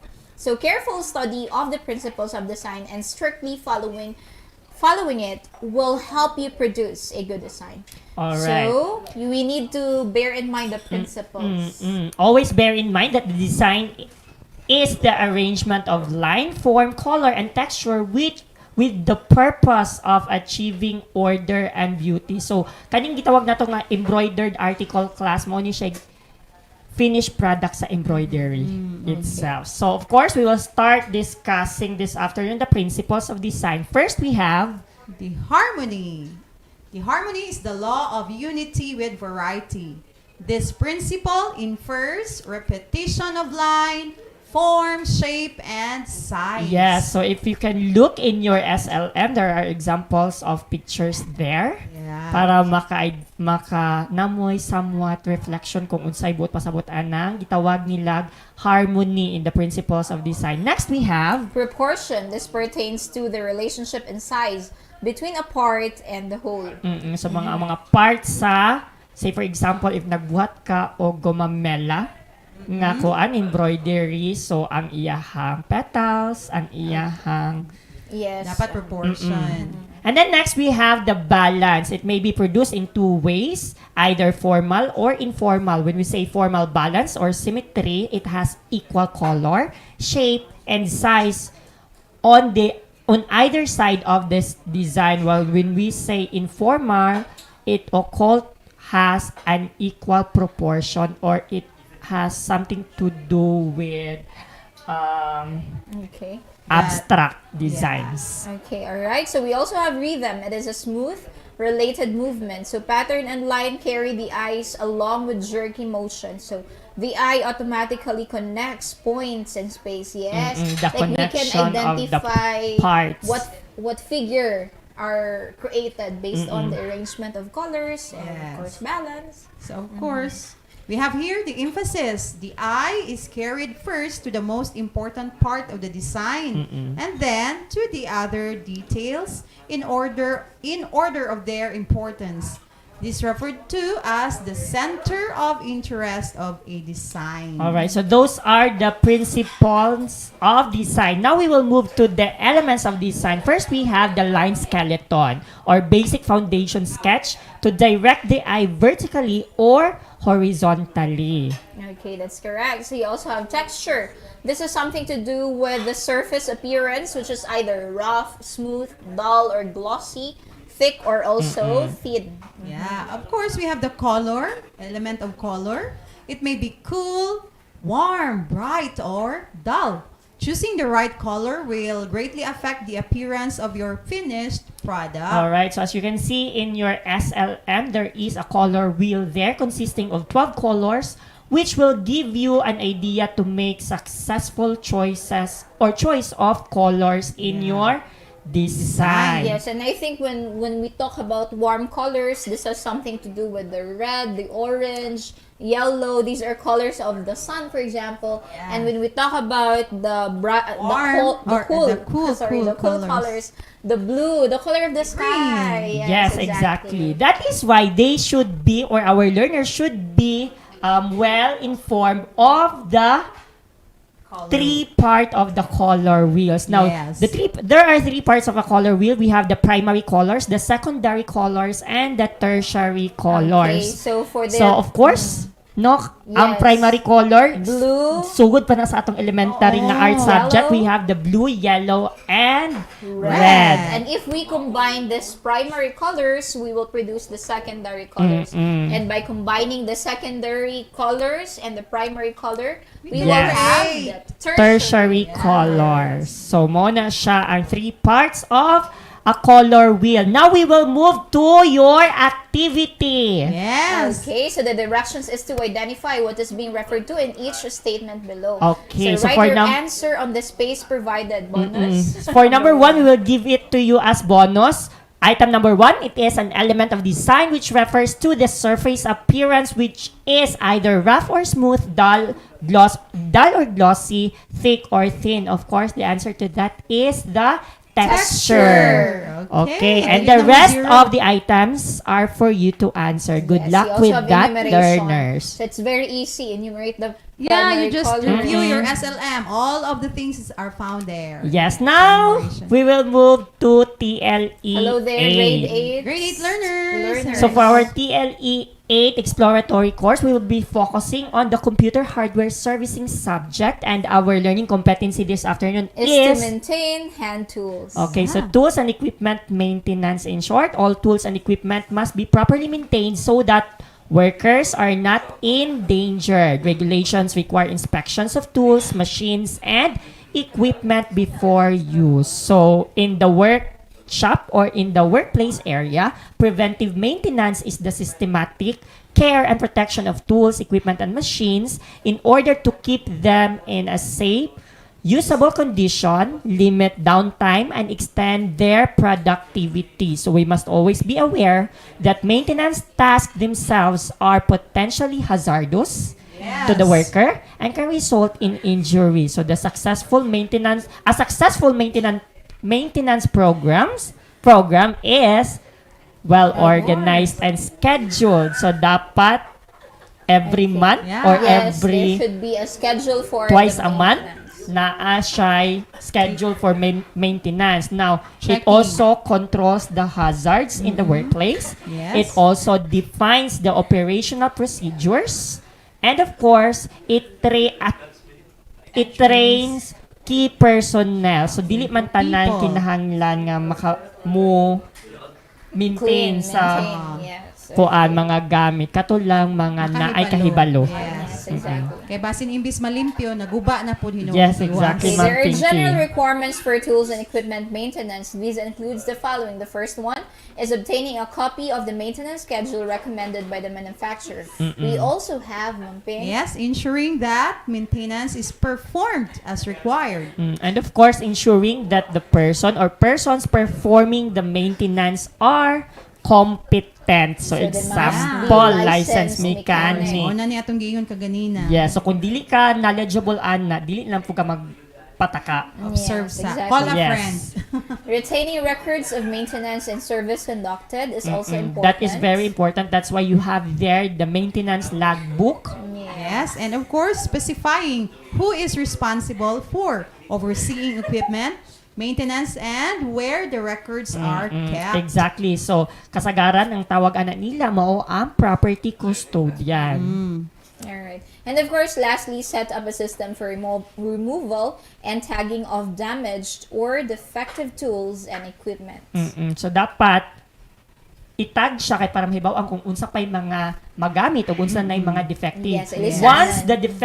an item is already defective, it is not advisable to use it anymore because it is really hazardous. Either it could harm the person using it, or Yes. you could damage other things. Yeah. Alright, so there Okay. are also proper storage tools, parts, and of course, equipment. Good practices of storing your tools include parts should be properly stored and labeled. Katong mga ginagmay bitaw nga mga parts para sa Parts. computer. Oo. And then, Of course, tools should be properly placed on the board and labeled.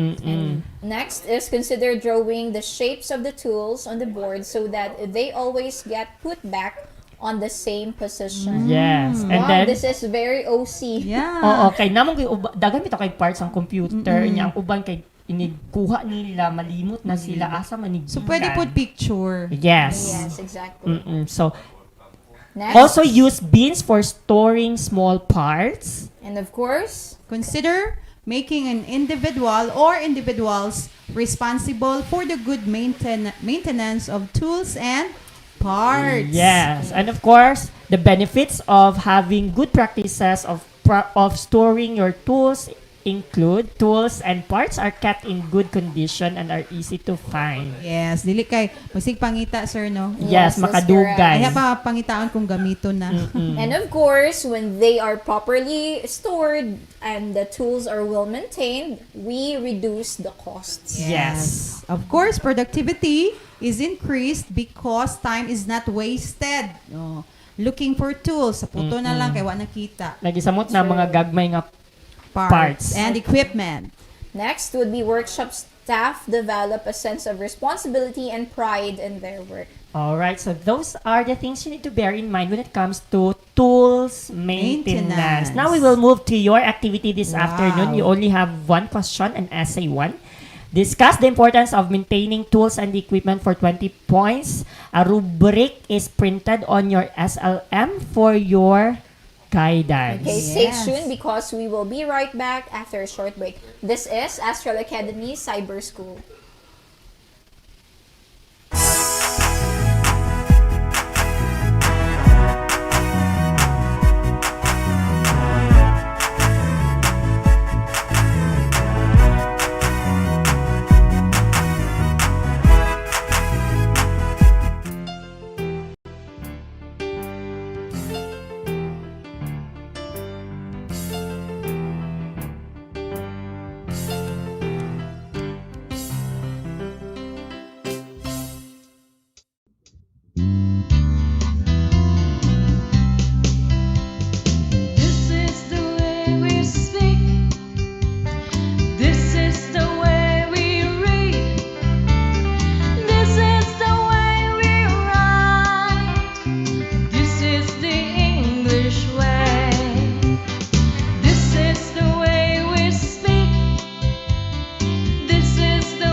And we are back still here in Astral Academy Cyber School. All right, now we are in TLE 9, Bread and Pastry Production, and our your learning competency is learners. Yes, that is identify the kinds of pastry products and enumerate pastry crust ingredients. All right, so when we say pastry, it is a delicate baked product which consists of crust and filling. It contains high percentage of fat which contributes to a flaky or crumbly texture. A good pastry is light and airy and of course fatty but firm enough to support the weight of the filling. So when making a short crust pastry, care must be taken to blend the fat and flour thoroughly before adding any liquid. This ensures that the flour granules are adequately coated with fat and less likely to develop gluten. So the fat that we are talking here are the butter, margarine, or lard ha,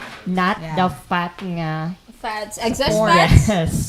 The one that I have. Okay, Sorry. so shall we start? Here are the kinds of pastry products. First, we have Cream puffs, a type of light pastry that is filled with whipped cream or sweetened cream filling and often topped with chocolate. yes. So in your SLM, you can see a picture or pictures of example of cream puffs for you to visualize how Yeah, tasty and I'm yummy it sure is. that will be hungry upon Okay, the Yes. next type of pastry is the puff pastry. It is a light, flaky, rich pastry made by rolling dough with butter and folding it to form layers used for tarts or Napoleon. Yeah, so you can also see an example of that in your SLM. So kung mabantayan ninyo, mura na siya kung sa atua pa. Nga version diri sa Philippines ka international mo ng puff pastry, mura na siya og otap. Oo, I am Kanang nipis kayo Oo, nga layer by ingon ana. layer. Yes. you also have that.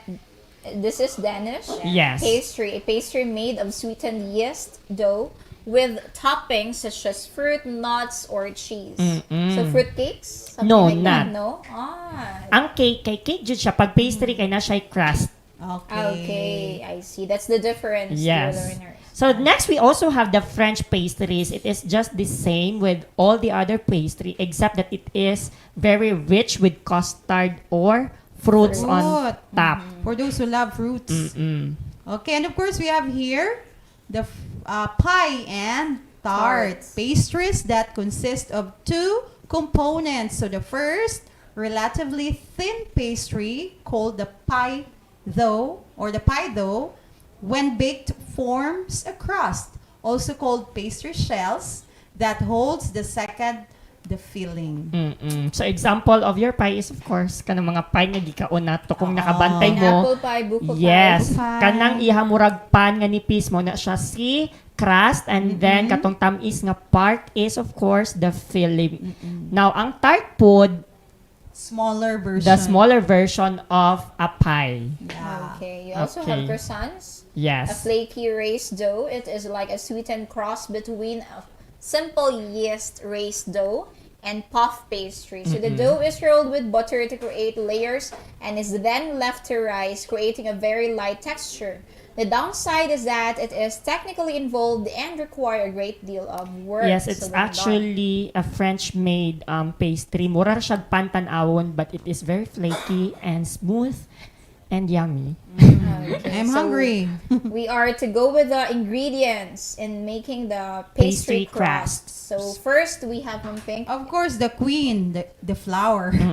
All-purpose flour, type of flour used in baking pastries. The gluten content of this flour provides framework or substance of baked pastries. Kay kung all-purpose flour magud ang gamiton class, meaning to say mas ma-flaky ang inyong crust. Kay dili kayo siya high in gluten content. Okay. Dili parehas sa bread flour. Next, We also have lard and vegetable shortening fats frequently used to make pastry. Butter and margarine produce a less tender crust. so it depends on the chef or the pastry cook kung unsa iyang gamiton nga fat. Kung gusto siya flaky and tender, lard and vegetable. Kung gusto po siya dili kay flaky and tender, but the aroma is very good and the taste is tastier. Yeah. So butter and margarine. Yes, exactly. It is, I think, costly. Alright, we also course. have water. Water is an important ingredient in pastry because it provides the moisture needed to develop the gluten. And of course, we have the salt, which contributes to the flavor of any pastry product and has no influence on flakiness or tenderness. I think we were told that this has to blend with the sweetness. Yes. That's why a bit of salt. But when we were child, I myself, when I was a child, I did not believe that cake has or pastries have salt. Kay dili man gud ninyo siya Yeah, dili makuan. malasang. Igo raman niya i-counter Yes, ang sweetness Correct. good. But then again, in baking, generally, ang salt nga atong buot pasabot aniha are the iodized salt. We are not advised to use the rock salt. Of course, Kay of dili course. kayo siya malanay. Yes, exactly. So, of course, that is the iodized Right, and salt. the directions of the task you are to do in your SLM is to identify what is being referred to in the statements that follow,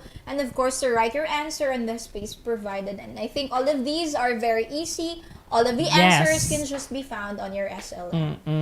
Now we will move to our grade 10 Grade 10 PLE learners. So hi there, grade housekeeping. 10 learners. Your competency is to identify guest rooms classifications. So today or this afternoon, we will be talking about the different guest room classifications. Unsa nga mga nagkalain-lain klase ang rooms nga Yes. gina-offer sa Osaka Hotel or Osaka Resort. Of course, we will start with The single room. Of course, from the word single. For it single accommod- people.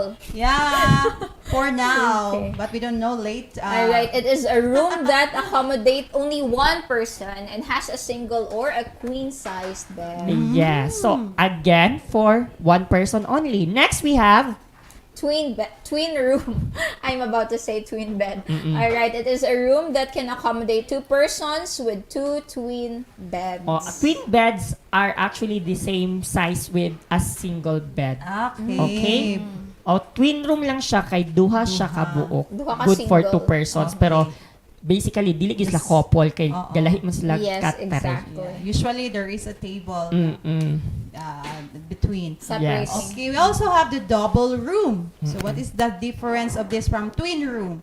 A room that can accommodate two persons or persons with a double or queen size bed. Ano din siya ang for couple. So, one bed only but bigger size ang bed, which is the Yes. double bed or a queen size bed. Okay. We also have the triple room, a room that can accommodate three persons and has fitted with three twin beds, or one double bed and one twin bed, or two double beds. So, Okay. basically, it's good for a family with one One child child. or Yes, nuclear family. a three friends, Yeah. group of Okay. friends. Yeah. Yes, exactly. You also have Mamping. Okay, we have the Hollywood twin room. Wow.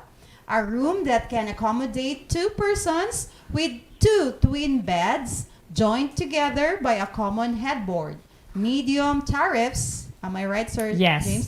And budget hotels tend to provide this room setting which caters to both couples and parties of two. Okay, so kaning Hollywood twin room, ang nakalain ani niya sa twin room nga normal is that mo gud siya kasagaran gigamit sa mga gagmay og spaces ng mga hotels, especially in the big cities, but it is very budget friendly. Yes. The bed is actually separated to each other, but it is joined together by a common headboard. Tapad gihapon sila tan-awon, Oo. pero nalay space gamay. Alright, so you also have the studio or Morphe room. So a room that is fitted with sofa bed or Morphe bed, which can be transformed from a living room at daytime and it into a bedroom during nighttime. So I think we have Alright. this in The sofa bed. Yes, we term that one. Kani siya kasagaran po niya sa mga dagko, especially in New York or kanang mga big cities nga gamay na lang kayo or limited na lang yun kay ang spaces. Space, yes. So, katong mga ingon ana, bira-birahon ra usually ang uban kay taguan actually ang bed sa usa ka kuan. Okay. Usa ka cabinet. I see. Kay mahimo siyang working area Yeah. By day. To morning. save Yeah. space.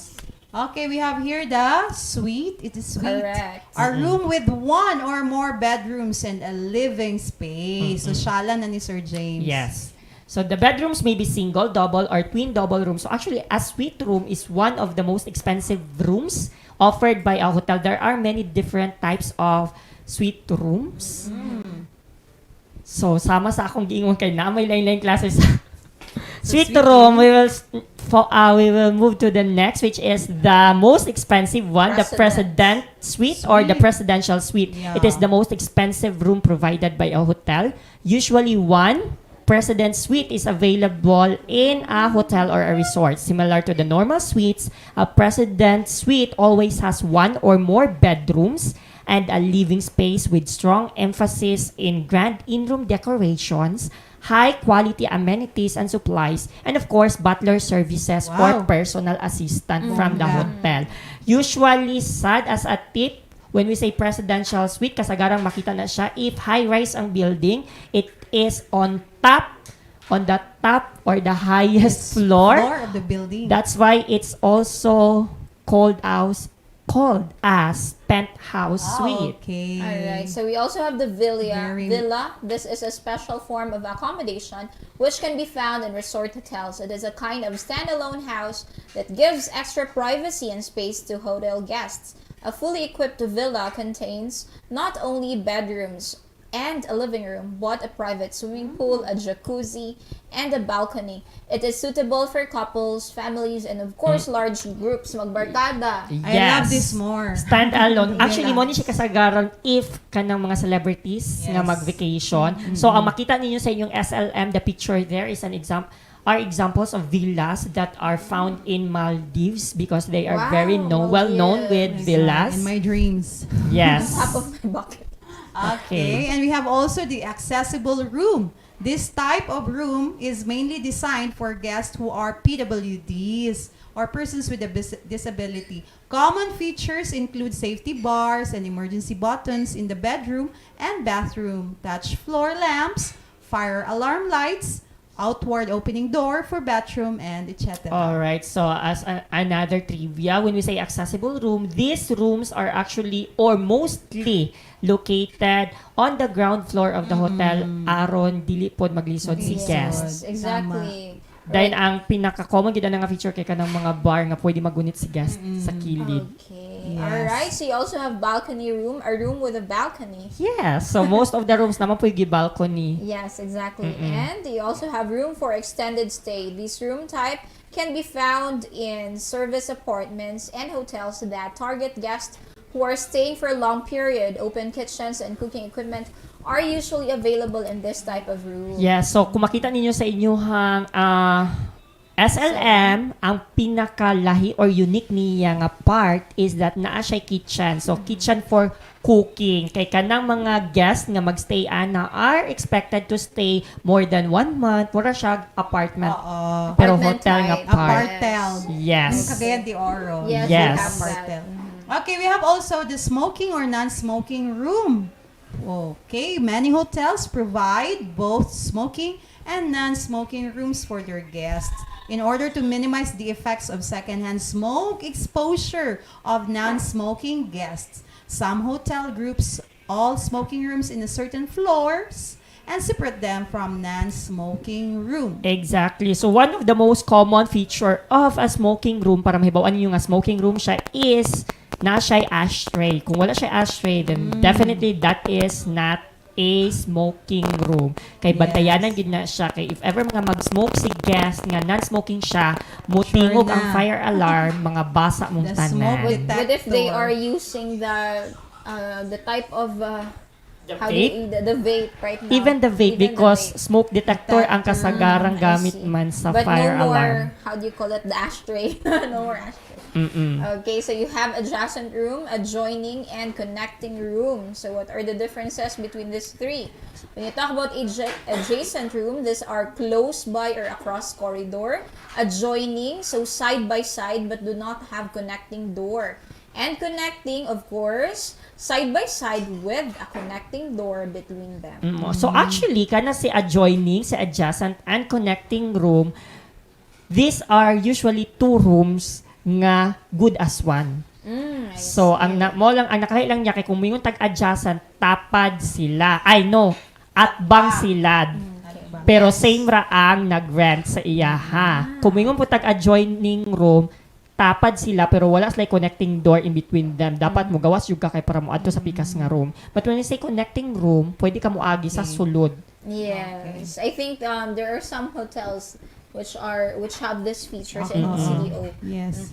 All right. And of course, we are now on our activity. You have to identify what is referred by each statement below. Write your Alright. answer in the space provided. So I know that is very easy for our dear learners Yes. and they can answer that one with out having And we're a done, headache. Sir James Yes, and of Mama course. Alia. And do Yes. not forget, dear learners, that your third attendance marker could already be seen on top of your screen. Yes, All And right. of course, yes. before we say goodbye, we would like to say thank you, pasalamat to our executive producer, Sir Gas Sapi, and of course to the Production entire team, thank you so production team. Thank you much so for your much.